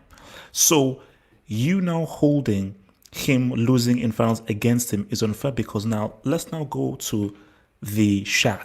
Let's now go to Larry Bird and look at the teams they were on and who they faced. Were they as good as the Warriors? Were they as good as the Spurs? I'll give you the Dallas Mavericks in 2011. I'll give you that. You guys are acting like he's not in my top 10 of all time. He's there. You guys are arguing over No. 9 is crazy. 9 is crazy. It's an insult. 9 is crazy. I'm getting to the point where it's an insult to LeBron James to even discuss this. This is insulting to LeBron, and I'm offended for him. If we look up the 2006, LeBron was drafted in 2003. By 2006, he was in the finals, and he lost to a prime Spurs team with everyone more experienced than him and like 3 Hall of Famers. His second best player on this team was Zydrunas Ilgauskas. What are we talking about, man? And you're holding that against him? This is craziness, man. You guys want me to put him top. You guys want me to put him top 3. You guys want me to put him above Larry Bird and Magic Johnson. Okay, if that's the standard, then yeah, I got to hold. You didn't win 1 game in a season where you won 50, 55 games against you. Sorry, that's just how this works. That's not how this works. This is how it works. This is madness, what I'm hearing. And I completely disagree. I respect your opinion. I completely disagree. You can't respect my opinion and call it madness. I mean, you're right. I don't respect your opinion. You're right. At least be honest. You're right. Okay, I'm going to ask you guys a different question. Wait. I'm going to ask you guys a different question, but let me just do this. So, Said says, Kawhi is so dumb for leaving the Raptors. He could have been in the Eastern Conference Finals right now. Last time Doc Rivers was relevant was with KG. But look, as I said again, he could have been. I don't think they beat the Lakers. Even if he's on the Raptors, I don't think they. Chemistry is important, man. And you saw the Clippers didn't have chemistry, and that's what made them falter. So you think the Raptors beats Lakers with Kawhi this year? Oh yeah, Raptors were a well-oiled machine. They didn't even have OG Anunoby last year. and they still did what they had to do. Oh man, this team, I really, really believe if Kawhi was on a Raptors team, they'd have the continuity, the confidence, everything. Crazy. Oh, Wait a minute. Okay. I'm reading the comments. You know what's wild? I dare LeBron to lose to the to the Nuggets. If LeBron loses to the Nuggets, my Lord. list, you guys would be like, actually, it's okay. But there's an assumption that he's gonna win it, that he's gonna win another ring. If he wins another ring, I have him number 6 all time. I'm gonna throw up. What the hell is going on? I can't put him above the 2 players that took the league off tape delay and made it live. So there's no way he's getting above Larry Bird and Magic Johnson, unless you give me 5 out of 6 or 5 and 6. So 5 out of 11, I can do that for you. I can get you to number 4 all time. But the top 3, you can't crack Kareem, Russell, and Jordan. I'm sorry, you can't do it. Can I respond to this question? This guy, Max Akhondov, said, I dare a top player to lose 6 Champions League finals. How can he live that down? In reference to basketball, right? How many great players do you know, aside from Michael Jeffrey Jordan, the greatest player to walk this earth, has even been to 6 finals? That's the thing. That's the thing. Jerry West went to 10. Please and ask he him lost how. 9. Thank you. I'm going to ask him how much Jerry West. And Jerry West is the logo. Wait a minute. No, wait a minute. Which is stupid. He should not be the logo. If we look at LeBron's rings, though, of the 3 that he won, Ray Allen gets a huge percentage of those 3, and Kyrie Irving gets a huge percentage of the other one. What are we doing? What are we doing? So even the 3 that he won, I'll only get. Listen, okay. If I don't want to attack LeBron. I just think there are historical players that are better. I actually like LeBron James. I'm not a LeBron James hater. I just think there are other historical factors that have to go into this. But like natural rings. Yeah, of course. That if you're drafted by that team, that okay, Daniel. Let me ask you this. Yeah. What goes into your criteria for greatness? What is the criteria that you use? Historical relevance, performances on the big stage, and just how I feel about how what your game is. So impact doesn't come into it. Impact doesn't come into like how. Of course, impact. That's the historical relevance. So for instance, in the 1970s, the NBA they would show NBA Finals games on tape delay, which means the games would happen, but they wouldn't be broadcasted live. Then in 1979, Larry Bird and Magic Johnson were drafted into the NBA number 1 and 2. They had just played the national championship game in 1979, Indiana State against Michigan State. Magic Johnson wins. There was the whole black-white element, LA-Boston element that was thrown into the mix. They elevated the NBA to a level where the game was now popular. And then obviously Jordan comes in and does what he does, but they laid the foundation for everything that we see right now. So for me, that historical relevance and the fact that they were always in NBA Finals, Magic Johnson has 5 rings, Larry Bird has 3 rings. They're just 2 of the most important players in NBA history. In that sense, they have to be high on my list in terms of greatness, not best. Again, I said, if we're talking just best players ever, LeBron James is top 3. I have one question for Daniel. Daniel, who would you say is a greater player, Vince Carter or Paul Pierce? Paul Pierce. And that's the end of it. That's That's true. And who is the better player as well? Paul Pierce. No. We don't have to parse the two. No, the better player is Vince Carter, but the greater player is Paul Pierce. Vince Carter is a better player than Paul Pierce. If they played one-on-one, Vince Carter would wash Paul Pierce every time. In real life. It could be real life, fake life, mediocre life, Mars, Neptune, Saturn, Andromeda. Vince Carter would wash Paul Pierce one-on-one. Wash him. What exactly is Vince Carter better at than Paul Pierce? Everything. Apart from dunking. Everything. No, apart from dunking. Everything. I tend to stutter, but listen to me here. Everything. Vince Carter is a better 3-point shooter than Paul Pierce. Yes. You're hilarious. Daniel. This is hilarious. Daniel, are you guys on drugs? He's a better 3-point shooter than Paul Pierce. Screen share the percentages and the numbers, please. Vince Carter is a better scorer than Paul Pierce. Yes.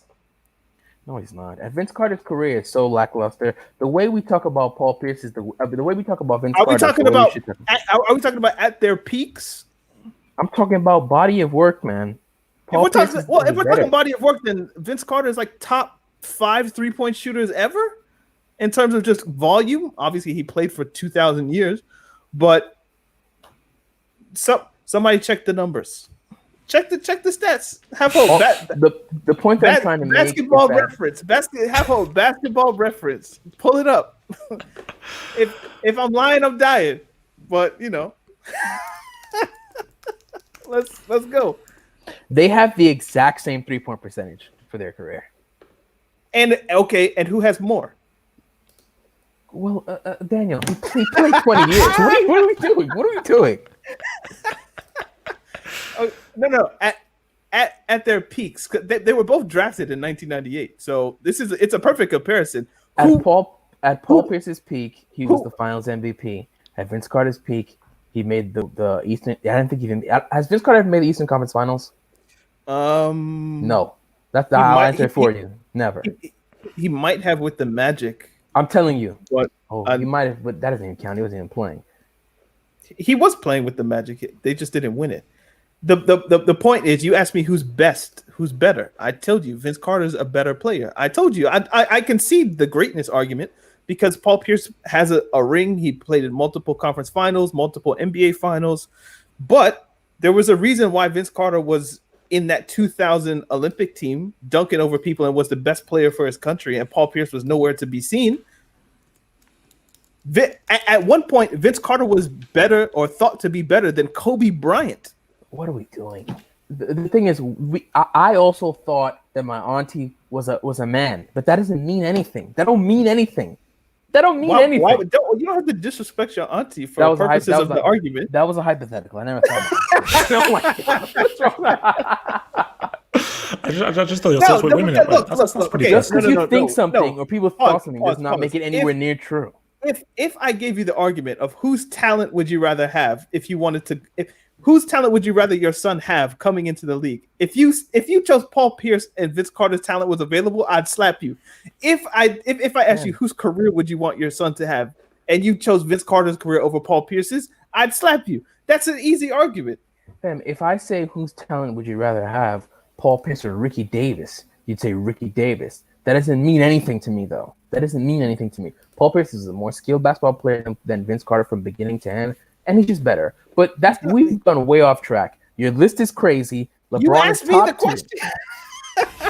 Yes, and I regret asking it.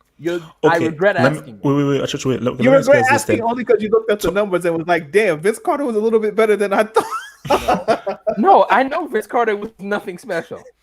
Okay, top 5 most talented players, just based on talent. That's based purely on talent. That's hard. That's really hard. Purely on talent. Will, Jordan, LeBron.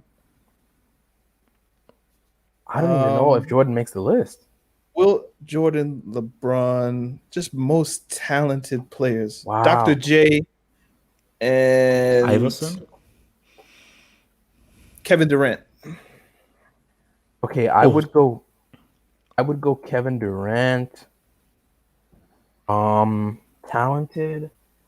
I would go. Jeez, I don't even know if I don't even know if I can go Michael or Kobe. I would go Carmelo Anthony. Of all time. Yes, Carmelo Anthony is so much unrealized potential. I would go Will Chamberlain. I might even add Vince to that list in terms of just pure raw God-given Listen ability. to calling it raw. Yeah, it's raw. It's raw. It's very raw. But I'll go Rasheed Wallace. I hate that word, man. Raw talent. It's like you have no skill. You're just raw. Yeah. Vince Carter for sure. Rasheed Wallace would be my fourth. Rasheed Wallace. So hella North Carolina players. Yeah, a lot of unrealized potential at that coming from that place. Are you a Duke fan? I don't care about college sports. They all suck. Okay. They all suck to me. They're all bad. But Len Bias is interesting. Len Bias. There we go. Magic Johnson is a shout, I think. Not Magic talented Johnson. enough. But Okay, so- yeah, that's I better. wouldn't even say Michael Jordan because Michael Jordan is a 6'6" athletic wing. We've seen a million of those. I think it was more mental for Michael than talent. Look at man Okay. saying Steph Curry. Okay, so Come on, yeah, guys. Are you crazy? why wouldn't you guys Come on. put Steph Curry in there? In terms of Because he talent, He has or one talent. He's one gift. 3 points. listen, He's like a shooter. Steph Curry's biggest talent is like His privilege. brain and money. Yeah. It's privilege. It's the fact that he was Del Curry's son. He grew up around the NBA. He's just Steph Curry's comfortable Batman? being. Yeah, he's just comfortable being in the arena. He knows what it is. He knows what to do. And then, like, I don't know, man. He's just Steph a Curry's fantastic shooter, man. Like, you got to give him credit where it's due. Even his brother. When I saw Steph Curry's elite. Curry Elite. at Duke, I was like, this guy's never going to go to the league. He's Elite. forged a career. So it's a credit to them. But yeah, So his reliance on the stats Kyrie floor is a good shot. indicator on Kyrie, how yeah. Kyrie's up there as well. a player is. Is the I reliance, agree. I is would the agree. reliance on stats a flawed indicator on how good a player is, i.e., Giannis? I think out of context stats, like raw numbers, if you just look at a box score and you see Giannis had 29, 15, and 6, Especially You in the can- regular season. especially you can deduce something from that may not be true. Basketball, I believe, is a game that, as though stats are important, you need to watch how he's getting these points, how other people are flowing within the offense, how the offense flows, how the defense flows. So look, I think stats are somewhat flawed, but usually the people with the best stats are the best because Michael Jordan, if you look at his stats, you're like, who is this created character? And he's the best. So you look at LeBron's stats, they're ridiculous. You look at all the great players, their stats are ridiculous. But some seep through the cracks. But eventually they get found out, like Giannis got found out this year. Wait a minute. I just remembered. They were drafted in the same year, and Vince Carter won Rookie of the Year and was drafted ahead of Paul Pierce. This guy is still on Vince. You see what my and Abby is? it's a Dog? futile Like, argument. You're not gonna attack my guy. Like, come on, man. He So can be your guy. John Starks is my guy, and I would never make these silly arguments. I'm just looking at the numbers right now. Like, peak Vince Carter was averaging 25 points a season. Peak Paul Pierce, we'll call it there. It's actually very, very similar. Yeah, that's why Paul Pierce is better and greater because they're similar and he's greater. Well, no, he's not better. He's just greater. He's But both. that's because he went to the greatest franchise in the history of the game. How can he use this argument when he just discarded that argument when I said that about LeBron, about the Celtics and the Lakers? He discarded that for LeBron, but now the going to the right franchise. In helped him comparison win. to going to an expansion team, come on, man. The Cavaliers. It's relative. Like Toronto had who? Well, Tracy McGrady was there, but Damon Stoudemire and Mighty Mouse. anyway. Yes. What were you saying, Avo? So Sai says the best player of all time, Kobe, greatest Kobe. No way Magic bet any of those players are Yasser Saeed wastes a lot of money with these opinions, I think. LeBron What do you mean and Jordan. the best is Kobe, the greatest is Kobe? What? No, I'm sure that's from a personal place, so I'm not going to stomp on anybody's heart. You see, God the thing bless with- you. I if you believe that, I'm sure that makes you No, feel because better. you don't- God bless the dead, but Kobe's not the best player nor the greatest player of all time. He's Like, not even the See, greatest this is player to what play I his was position. about Kobe. You see, even when Kobe top was 10? alive, and I'll attest to this, that Kobe I never felt was. I've always felt Kobe was slightly overrated. And you see, whenever I say overrated doesn't mean that you're crap. You can still be amazing, just that how people see you isn't really what your level is, but you can still be amazing. So I've just never felt that. Because as people said, even on that Lakers team with Shaq, Kobe never won the MVP. Shaq always won the MVP on that team. So I think Kobe, he was a damn good player in his own right, but if you're comparing him to the impact of LeBron, Jordan, and so forth, and nah. It's a Denny T hating on HH's revenue stream. give Have Hope all the super chats, man. The more super chats, the better. Okay. Yeah, Danny should be called out for hating. That was some hardcore hating. That you can't hate the game. Let Yasir throw all his money. No, as I said, look. I mean, it's basically what I say. Never ever insult or tell them on how to use their cash, man. You know, Facts. never do that. Fact. So what was I going to say? Oh God, what was I going to say? So basically, see, my thing is LeBron and this Lakers thing, because I think then I don't think you were here.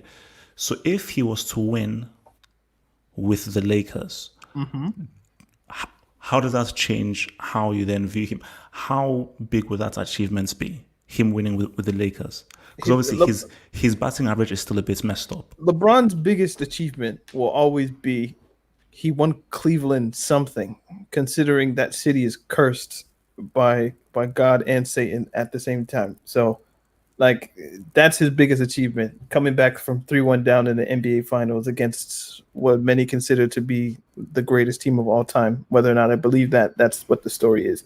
So, yeah, that's his greatest achievement.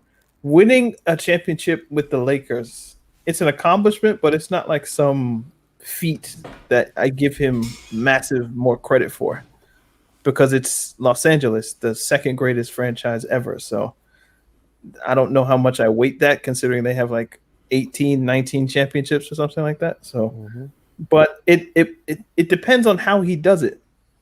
So How do you mean? So you know how you don't give Ronaldinho credit for the 2002 World Cup because it wasn't really his, and you say his World Cup was really 2006, where he kind of flopped it a bit. If LeBron wins a ring and Anthony Davis is the most important, most MVP. influential player on the team, and he carries it, then I think that has to go into the calculus.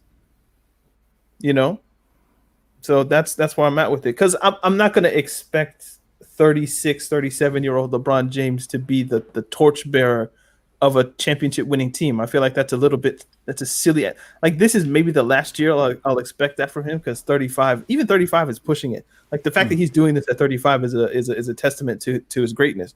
But yeah, if he wins and he's the guy, that's important for me. If he wins and he's a guy, it's not as important, but still impressive. So you see, here's my whole thing. See, Kobe LeBron. I can say Kobe is greater than LeBron in terms of impact, rings, and all this kind of stuff. You could make that argument. LeBron all day, every day will always be a better all-round basketball player than Kobe. That's it's inarguable. LeBron's talents, overall talents, are way more vast than Kobe's. LeBron, in terms of overall talent, in terms of playing the game of basketball, if you talk about rebounding, passing, scoring, his intelligence, even later in his career, the ability to learn how to shoot threes that wasn't there at the beginning. He might be the best. He's the best basketball player ever created. Yeah. That being said, because you're the best basketball player ever created, I judge you a little bit more harsh when you don't get it done. And that might be an evil expectation on my part, but I readily admit there's been no bet. Even Michael Jordan, he wouldn't admit it. But what LeBron does on the floor, it's more than Jordan. No other player has had that combination of size, most talented all over, yeah. And the most underrated thing, which is typical because it's a black sport, whatever. His brain and the way that he knows basketball is scary. Like the idea that LTA gave against or that why the Lakers will destroy the Nuggets. LeBron in the pick and roll, he knows where everybody is. He knows where everybody on your team is. He knows what's happening on your bench while the game is happening. Like, he's just so aware, and he knows where the shooters are going to be, where everybody's going to be, partly because the offense is his. He's like an offensive coordinator that got to draw up his own plays, basically. So he knows what's happening before it happens. But yeah, LeBron, if we're just talking about playing the game of basketball, LeBron James is the best player ever in that sense. However, I get the Kobe arguments, because Kobe's like the ultimate moments guy in some ways, where it's just like if it's 5 seconds left on the board, you want the ball in Kobe's hands, because you feel like in that moment, a player with that mentality will do something that will win you the game. And Jordan is pretty similar in that way. So I get it when people say Kobe, just because we remember moments more than we remember the overall game. So LeBron will have go ahead.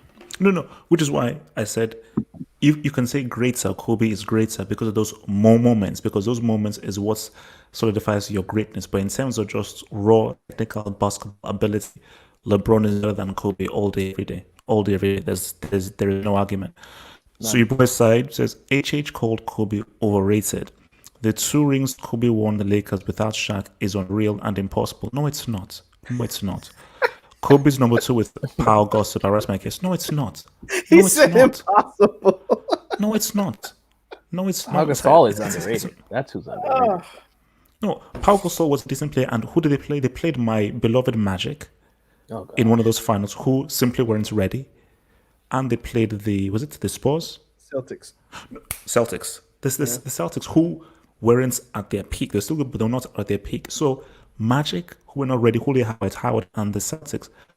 That was still a very team coached by who? Phil Jackson. That is impossible. Okay? Impossible is Cleveland, Ty Lue, you only have Kyrie, and you're going up against the greatest teams. They had Kevin Love as well. Okay. They were going up against a team that had the greatest record in NBA history. LeBron had a super team too. What? LeBron had a super team too. Oh, you mean the Heat, not Cleveland? No, Cleveland was a super team. Yeah, they At were. least- It was 2 super teams. Yeah. LeBron, Kyrie, and Kevin Love, like that just came from Minnesota. Love. He was Kevin Love on Minnesota was a monster. Kevin Love 20 and 20. Yeah, come on, man. There's a reason they traded what's his face. But I now realize that Kevin Love is trash and not very as good as I thought he was. Kevin Love is booty. He's ass. So Really. what are some questions? Thoughts on Maya Moore? You guys know about this? That's a crazy. Do you know about the Celtics? That's a crazy story. What makes it so crazy? So I basically, think people are going to twist it and make it crazy and twist this woman's story unfairly. But I get what you're saying. What makes it crazy? No, I mean, just, okay, from what I know, maybe you guys can fill in the blanks. So did she retire or took a break from playing basketball, WNBA superstar, fought for this guy's release who was wrongfully convicted. Yes. I think it took like 2 years or something, ended up getting him off. They lived together and so forth, and then ended up sort of marrying him. So just that kind of That's a movie. journey of it's a film. it's literally a Hollywood film. Mm-hmm. Like, especially if you tell the story through, well, you can tell the story through both of their perspectives. From his perspective, you're wrongfully convicted. You think you're pretty much going to jail for something that you didn't do. Mm-hmm. This woman just decides to do a crusade to try and get you free and so forth, dedicates her life to doing so, gets you free, and then you end up marrying her. That's a crazy story. Yeah. You know? The marriage has to last at least like 10 years though for the movie. Because what if they get married and then divorce after like 6 months? Which Not a good story. Probably gonna happen. But, yeah. This has been in jail forever. Greater She can hoop though. Like, let's not get it twisted. I think Maya Moore is cold. she's my female basketball GOAT for sure. That's my favorite one. Candace Parker. Actually, I need to make a WNBA list. Maya Moore is my GOAT. Maya Moore's my GOAT for real. We got Lisa Leslie, Candace Parker, Tina Thompson, Cheryl Swoops, Cynthia Cooper. Cheryl Miller is probably the GOAT, actually, now that I think about it. I like how you're leaving out all the white elite players. It's just all black women. My man forgot Lauren Jackson, Sue Bird, Diana Taurasi. Of course, I'm list the black women first. You know, come on. I could tell. Okay, so guys, greater athletes, LeBron or Cristiano? LeBron. I don't know. That's close, man. Cristiano's elite, man. They did the sports science on Cristiano. Cristiano Because is he's scary also athlete. jumping. Relative to their sport, he can run fast. Cristiano might be a greater athlete. I'm not gonna lie. Relative to their sport, it's Cristiano. Cristiano's a freak, man. Because the speed, jumping ability, all of that kind of stuff. Strength. LeBron isn't. He's a great athlete, but is he that much a greater athlete than the players he plays against? Meaning, like, how much better is he of an athlete than Michael Jordan, than Vince Carter, yeah, than Derrick Rose, than Russell Westbrook? Because when I just think of athleticism, I just think of the kinds of things and ways you're pushing your body and the ways and the multitude of ways in which you're manipulating your body and how you're stretching your different muscle skills. Because I think Cristiano, sort of in the last few years, has mainly been focused mostly as like, let's say, jumping, and the answer sort of like finishing. So really, he's jumping and he's finishing. But LeBron is like, there is the dunking, there is the passing, there's the shooting, there is the driving into the lane and so forth. So I just think that the kind of muscle skills that LeBron is using, I think it might be more than Cristiano, I think. If So you did sports, ESPN did a sports science on Cristiano Ronaldo, and you will see that dude is one of the greatest like athletes to ever walk this earth in terms of what he can do and what he can push his body to and what he like unreal. Cristiano's unreal. LeBron is unreal, but Cristiano is unreal. In terms of speed, jump, he's a combination of if Cristiano was like 6'8", he'd have to put him in jail. So say, watch LeBron highlights from 09. People forget. LeBron's athleticism is ridiculous, especially in like 09 where he was just jumping out the building. But Cristiano, the level of speed, no, I agree. It's close, but I would say they're both 35 now that I think about it. And they both have dropped off athletically. They both have dropped off. Now this guys, do you guys want to hear Vince Carter theory? Huh? Oh God. Oh boy. No, well, this is my own individual theory. So Vince Carter was so athletic. So people always ask, so how come Vince Carter is still playing at 40 years old? Like, it doesn't make sense. He's 42 and he's still getting checks in the NBA. He's getting more spots. Vince Carter theory is this guy started off at such an athletic peak. I agree. That even by the time he's 40 years old, yeah, he drops off in athleticism. But the place that he started, his drop off just means he's a little bit less or comparable to the average athlete who makes it into the NBA. I would say players like Cristiano and LeBron also have that capability where they started off at such a high place that, yeah, even though they're 35, they might be dropping off. But that drop off means that they're still at or comparable to, rather, the average athlete that plays in their sport. So when you see Alex Caruso throwing a lob to LeBron, you would think a 35 shouldn't be able to do that. Yeah. But LeBron James at 35, because he is who he is, can get there and his head still goes above the rim. Yeah. Now, LeBron James now, 09. Oh now can he do windmill dunks and 360s when he's 42, like the guy in my Abbey? Probably not. I'm willing to bet he will be able to. I'm willing to bet he will be able to. Do you know what? I think Dr. J can still dunk. So, at like 60. So yeah, Dr. J. So maybe he can. So I can believe it. Wait, so where do you guys stand with Steph Curry in terms of all-time players, talent, and so? Because you see, the thing with Steph Curry is that, look, for me, like, what got me into basketball was three-point shooting, and I always really preferred shooters more than guys in inside when I used to watch it in the 90s in Nigeria.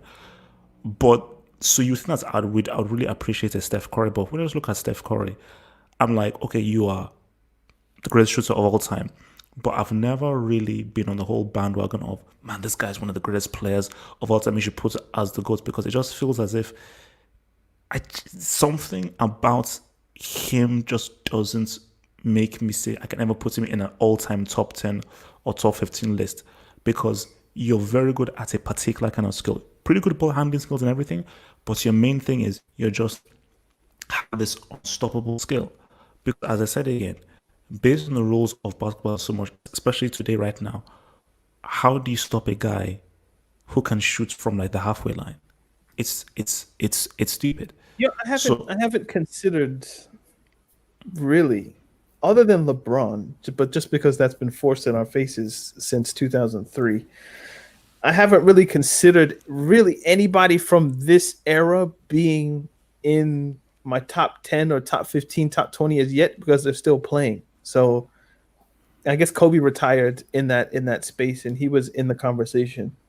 I'm not quite sure. Like, if you ask me where's Steph, I couldn't tell you where Kevin Durant will be in this. I can't tell you where Carmelo or Dwayne Wade would be. So I need to see where Steph finishes. So let's say the Warriors come back and they win another chip in kind of with the same team, but in a different element of it. So you know, Jordan won his chips, the first three with Horace Grant and Scottie Pippen was always there, but the John Paxsons of the world and all those guys. And then he played baseball, came back, and then he had Rodman, Ron Harper, Kukoc, Longley. It was the same team because it was Jordan and Pippen, but it was a different version of the same team in that sense. So if Steph can come back with a different version, with the third version of the same team, meaning he won without KD, then he won with KD. Now KD's gone again. Can they go again with like the Andrew Wiggins of the world and etc.? Then when his career is over, I'll put that in my little calculus, and maybe he'll end up being 13, 12, maybe somewhere around there, like in the top 10 through 15, maybe, depending on how he does it. Or maybe top 20 now that I think about it. But yeah, I don't know. If he comes out, imagine they win 3 straight. Just, all right. Well, how many chips is that? 6? No, because do you know what's odd? He's never won a Finals MVP before. Mm-hmm. Well, part of that is a consequence of the teams that he plays in. Fact. So if you play in a team, you can't win this over Iguodala. If you play in a team that's stacked, there's always a chance that somebody within that stack will. Iguodala? Before Shaq left, Kobe hadn't won one because he just playing with a bigger yeah, dog. Like Shaq won those 3, and Kobe's a monster. But like put it, Scottie Pippen was crucial to what the Bulls did against the Lakers, the Trailblazers, the Suns, the Supersonics, and the Jazz. Just so happens he was playing on a stacked team, and that stack was a stack of 1, and his name was Michael Jordan. So he couldn't win it. Steph, in the same way, if you're playing with Kevin Durant and Klay Thompson, Iguodala, it's a testament to the greatness of LeBron again, where Andre Iguodala stopped LeBron James, so they gave him the MVP because LeBron James had the best series, and you just have to give the MVP to somebody on the winning team. I think it's only happened once where it's gone to the loser, but yeah, Iguodala got credit because he slowed down LeBron James, so and hit some threes, I guess. So actually, LTA, actually even wanted because you said I want to hear this. So I want because you put Melo as one of the most talented players ever. So yeah, because just watching him, pretty good. I would never rate him as highly as you do. So thoughts on his career and why specifically do you rate him so highly as a talent? Melo's career is a disappointment because Melo realized that you should commit to defense and greater team play when he was like in his 17th year with the Blazers when he was kicked out the league. Melo he has the curse of the gifted where he's always been the best player on his team. So his concept of team basketball has always been warped. But if you look at Carmelo's combination of quickness, of strength in terms of like his like ability to like bully you, his soft touch, his ability to shoot from all 3 levels, it's a combination that you rarely see. Rarely you see someone as strong as Melo with Melo's level of touch around the basket or just ability to shoot. You look at LeBron. LeBron's shooting ability could never compare to Carmelo's. Carmelo's shooting ability is much greater. And I think that combination of skills is something you rarely ever see at someone in a 6'8" frame. But on his career is a disappointment. Melo's been to the Western Conference Finals once, and that's it. Well, the saddest part with Melo is if you look at what he did for the Olympic teams, that was his best. That's the best version of Carmelo, is when he's surrounded by better players and he's just able to do what he does best, which is put the ball inside of the basket. That's the thing that he does best. Mm-hmm. But when you put him in a Nuggets team where, okay, we need you to facilitate, we need you to score, we need you to defend, we need you to do everything, he can find himself lacking in that sense. We put you in New York and we still need you to do everything. He found himself lacking in that sense. It's very interesting that he goes to a team like Portland. Well, basically all we need you to do is score. Just get your 15, 20, 22 points a game. He can do that.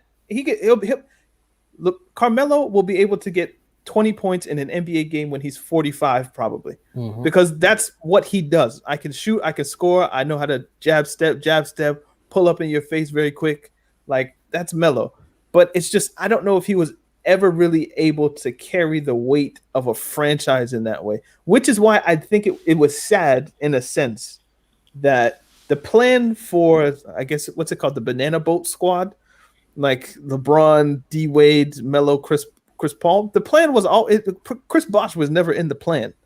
The plan was we're gonna go to Miami. It's gonna be me, Wade, and being LeBron. It's gonna be me, Wade, and Carmelo. We're gonna go to Miami. We're gonna win our rings.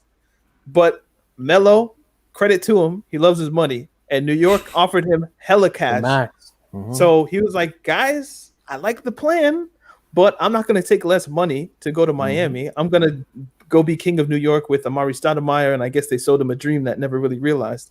So Chris Bosh went to be the third wheel, as it were, and he got his 2 championships. So it's disappointing that Carmelo should have the NCAA championship, the Olympic gold medal, and the NBA chip, but he never made it to South Beach. Okay, so let me ask you: if then Kawhi and Melo were on this Clippers team, is it signed, sealed, delivered? They win the whole thing. You mean if you take out Paul George and you insert and put in Melo? No. Melo in his prime?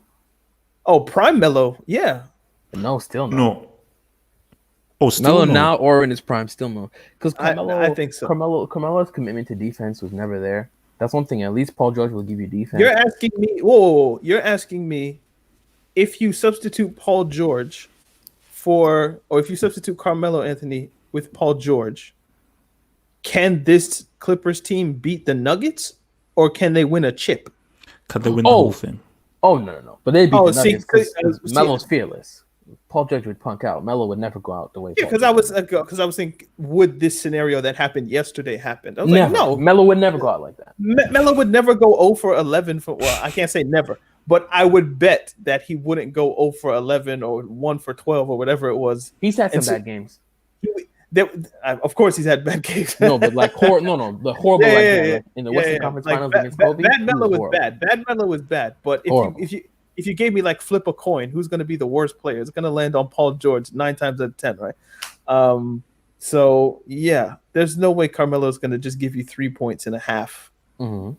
He'll shoot 50 times. So I can tell you that for sure. So basically, just to round off, man. Last thing before we go. So, because I think again, just to draw like the parallels in football, there's always going to be an argument that I'm always going to have to deal with my fellow younger viewers of who is the GOAT. I always say it's Maradona. People say it's Cristiano. People say Messi. Some will say Pele and so forth. But I think in basketball, it just seems as if there's no point in even arguing. No. Do you think that at any time there will ever be a player greater than Michael Jordan? Or do you think it's one of those things where it's actually never going to happen in terms of performance, talent, impact, and so forth? Because it's weird because I don't think that even whole lifetime and so forth, I don't think there may actually ever be someone greater than Jordan in terms of, forget the performance, what he did for the sport. Because anybody that comes afterwards, you didn't popularize it the way that Jordan did. So am I crazy in thinking that for all time in the whole history there'll never be anyone greater than Jordan? It's difficult because there have been better players than him. LeBron is a better player than Michael Jordan. So there's always going to be an argument that if they played one-on-one, Michael Jordan might get beat, right? But if we look at the totality of their career, in order to be greater than Michael Jordan, you have to revolutionize the sport of basketball. You have to revolutionize marketing. And then there's this small thing that you have to do. You have to win at least 6 rings, and you can't lose when you get there. And not go to a game 7. And in those games, we need some game winners. We need clutch shots. We need you need to push off of Brian Russell and hit a game winner in Utah. Like, you need all of those moments. Play with the flu, apparently. Or drunk or allegedly, food poisoning or whatever it is. It was probably a hangover. Let the truth be told. But it's very difficult to create that situation to where somebody who knows the history. Well, I say that, but then I think the people who are telling, we live in a moment where the people who are telling that now were 12, 13, 15, 20, 30, 40 years old. It's like Pele. We at least myself, I remember I was 7 years old. I watched that Utah game. It was one of my first memories in that sense of like concrete evidence of watching Michael Jordan. I remember that game. But I wasn't alive to see the progression from like the Bad Boys Pistons and getting over them, the first 3 championships. Like I'm not old enough for that. I have residuals of like Chicago Jordan, but I don't have the actual experience. People younger than me, so let's say you're born in 1993, not 1990 like myself. Let's say everybody born after then, all of their Michael Jordan is just hearsay, basically. Like they never lived it. They can only watch it. By the time we get into people who were born in 2000, 2005, they're not with this Jordan stuff. They're with LeBron. So LeBron will then become the chase down block or whatever it is against the Warriors. That might become a big moment. So yeah, once the older generations, pass on and, everything becomes different, maybe there's a situation where, Jordan is just that guy, the same way we might think about Dr. J or Magic Johnson. Like, yeah, he was great. And you have to have him in your top 5, basically by respect, but not because of any real reason of yours. So who knows? Maybe there's some guy that's born in 2020 that, by 2050 or something, he has the credentials to challenge Jordan. I'm still going to be alive, God willing. So Jordan's not going to move from my list. But there's going to be less people like me and more people that think like whoever the new generation is. So no, because I think everything's always changing. I mean, before I come to LT, I think you could have a situation where, let's say 2024 something, this guy comes through the talents of LeBron and he just wins like 6 straight. Literally. His first 6 seasons in the league, he wins 6 straight. He revolutionizes the amounts of points a guy can score and rebounds, breaks the record for points of averaging the highest. So he averages like 40 or 50 points in the finals. If that happens, a 15-year-old in like 2025 are like, why talk to me about Jordan? Okay, cool, he popularized it. This dude has won 6 straight, averaged 50 points. I'm sorry, he's greater than your flipping Jordan dude who in his first few seasons couldn't even get past the first round. The thing is though, if that dude were to go, let's say 7-1, there's still an argument for Jordan because Jordan is unblemished in the finals. So that 0 next to his finals record and the 6 finals MVPs, it's tough to beat that. But the guy can always say that Kobe tried his best. Kobe is the greatest Michael Jordan clone we've ever seen and probably ever will see. But see, Danny, a guy can say, but the guy can always say that, look, if a guy said, cool, it may be unblemished, but in his first 6 seasons, he won. Yeah, but which Jordan never did. I'm saying we're arguing over a hypothetical, but I'm just saying if that were to happen and the guy lost eventually, or he never won again, or whatever it was, like Jordan is still unblemished in that sense. Right. And the branding, like people in 100 years, people will still be wearing Jordans probably, and they won't even know why. The same way people wear Levi jeans or whatever it is. You don't know why. Who the hell is Levi? You don't know, but you wear his jeans. So Jordan is that embedded in the culture. So it's that the short answer is no. I don't think it can happen. LTA? Yeah, I agree with Daniel. Though I do not agree with how he came to his conclusion at all. I agree. Wait. How so? How do you mean? I'm not even discussing that finals talk anymore. That 6-0 in the finals talk. I'm not even going there. But I will say that Michael Jordan is the greatest we've ever seen. People will have more rings. People will be more talented. But I look at it as the level that Michael Jordan was on relative to his peers. I don't think any player will ever be that high above the rest of the league, the rest of his peers, his impact on the game. He's literally like the perfect basketball player. And when you're a perfect basketball player, I don't think it can be topped. I don't think so. I think Michael Jordan is the greatest for sure. Wait, no, guys. Adaz asked, "How is 6-0 better than 7-1? What would you rather be?" Is he serious? If you have seven rings, you have more rings. But you've lost. Oh, that's like asking, is 6-0 better than 6-1 better than 2-0? No. It's not the same because 6 is closer to 7 than 6 is to 2. So it's closer. If you gave me 9-1, all right, 8-1 maybe, but 6-0 means that the O is important. I think basically it's like Sugar Ray Leonard.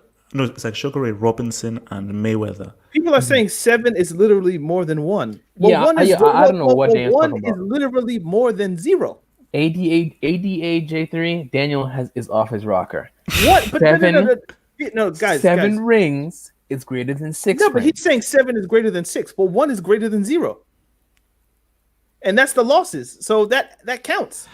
What means more? I lost more or I won more? You won more. Losing actually kind of matters. But what means more? I won more or I lost more? To me, the losses matter. So basically for you, the losses mean more than the wins?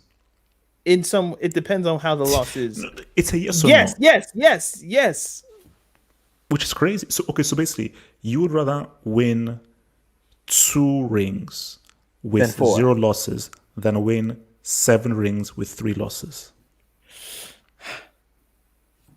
He had to think about it. Oh my god! No.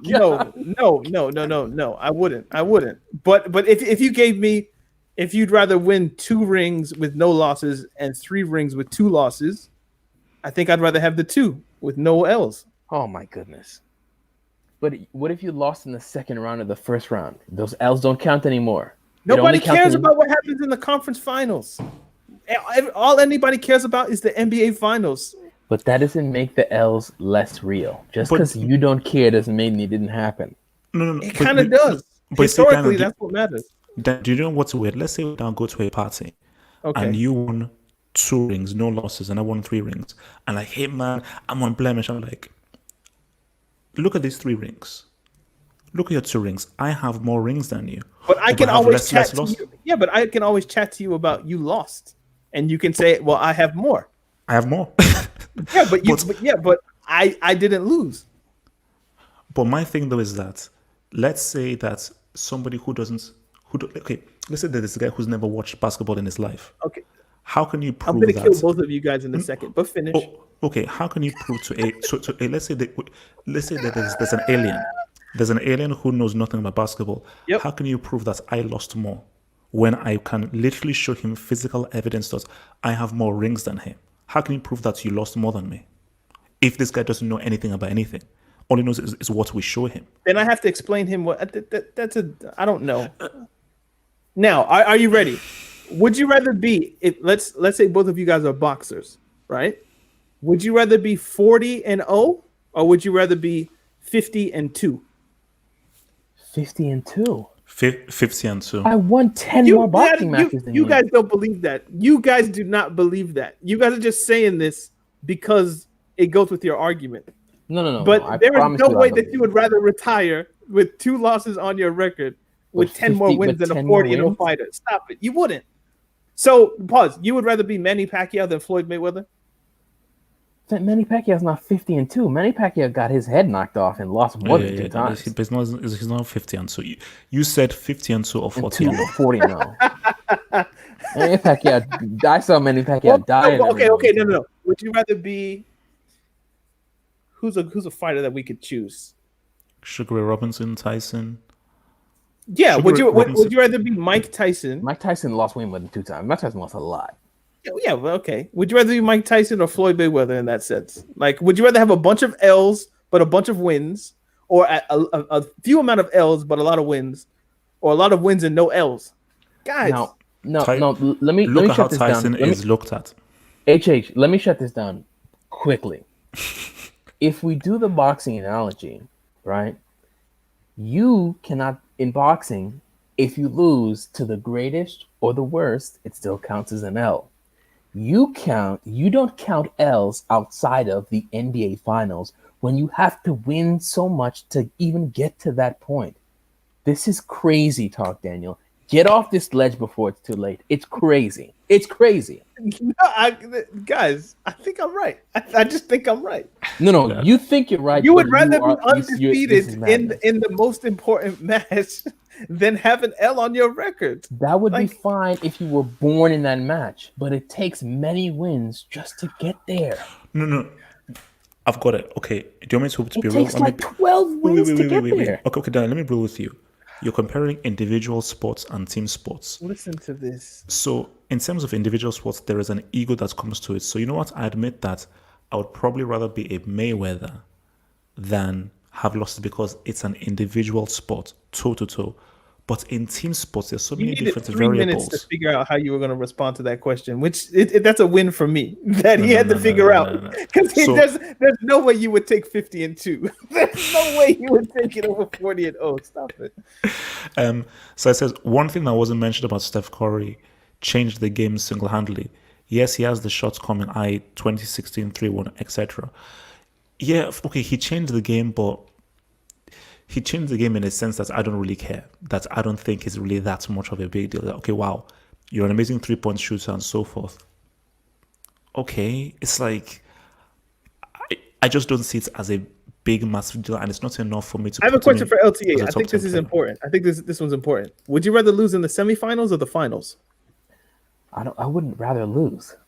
No, if you had to pick, would you rather lose in the semifinals or would you rather lose in the finals? I'd rather lose in the semifinals. The pain of getting that far and losing. Why? The pain of getting that far and losing would hurt me more. So I was closer to my goal. There are levels to losses, meaning that losing in a finals hurts more and is of more impact than losing in the semi. No, I said it would feel worse simply because of human psychology. You're closer to your goal. That's it. It's not about which an L is an L. That's it. No, but an L can't be an L if you'd rather lose one way or the other. No, because you said I have to choose. I didn't want to choose. You told me I had to choose. And you could have picked the final. You could have said I would rather win the semifinal because a win is a win, and then I lose in the final. But nobody wants to lose in the finals because the final is the final. It's simply, would you rather be hungry with food right in front of you, or would you rather be hungry and food down the block? And you'd rather be hungry and food down the block instead of it being right in front of you. That's it. No, but see, Dan, I don't. It makes no sense. You say we should not be dignifying this. Have hope. This is crazy. No, you're saying that you losing less means more than me winning more. I have the crushing blow for Have Hope. I have the crushing blow for you. Who's the greatest Premier League team of all time? The Invincibles. Why? Why? Are they really the greatest? Now look, is Man City not? I'm not talking to LTA. I'm not talking to LTA. I'm talking to Have Hope because pick and choose. Do you want to break what you said or do you want to create a new paradigm?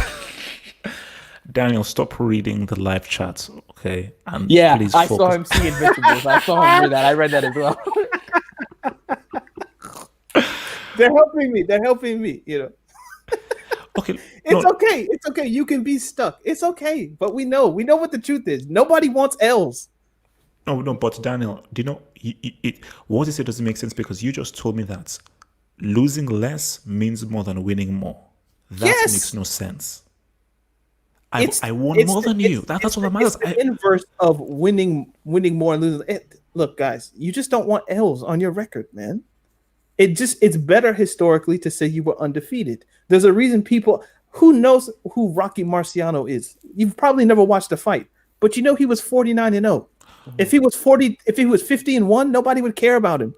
Okay, but you just agreed and said that you would rather take 5 wins and 2 losses than 2 wins and no losses. Is that right?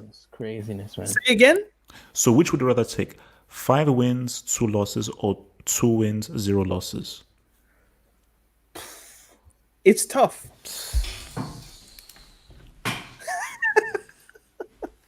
Really? It's tough. Yeah. I don't know. It's 50-50 for me, actually. It's like historically. I take 5-2. I take 5-2 over 2-2. But if you gave me 3-0, I'd take 3-0. So, but you'll take 5-2 over 2-0. Yeah, yeah. Thank you. Well, guys, that is all from us. Thank you very much for being with us for these 2 hours. LTA and Daniel's craziness pump. So we hope we'll be back here next Wednesday to review Lakers, Nuggets, Heat, Celtics, and see what all these guys are doing, man. So, guys, peace out. Stay true, stay real. Thank you guys for joining in, and we'll see you guys next week. Peace. Peace.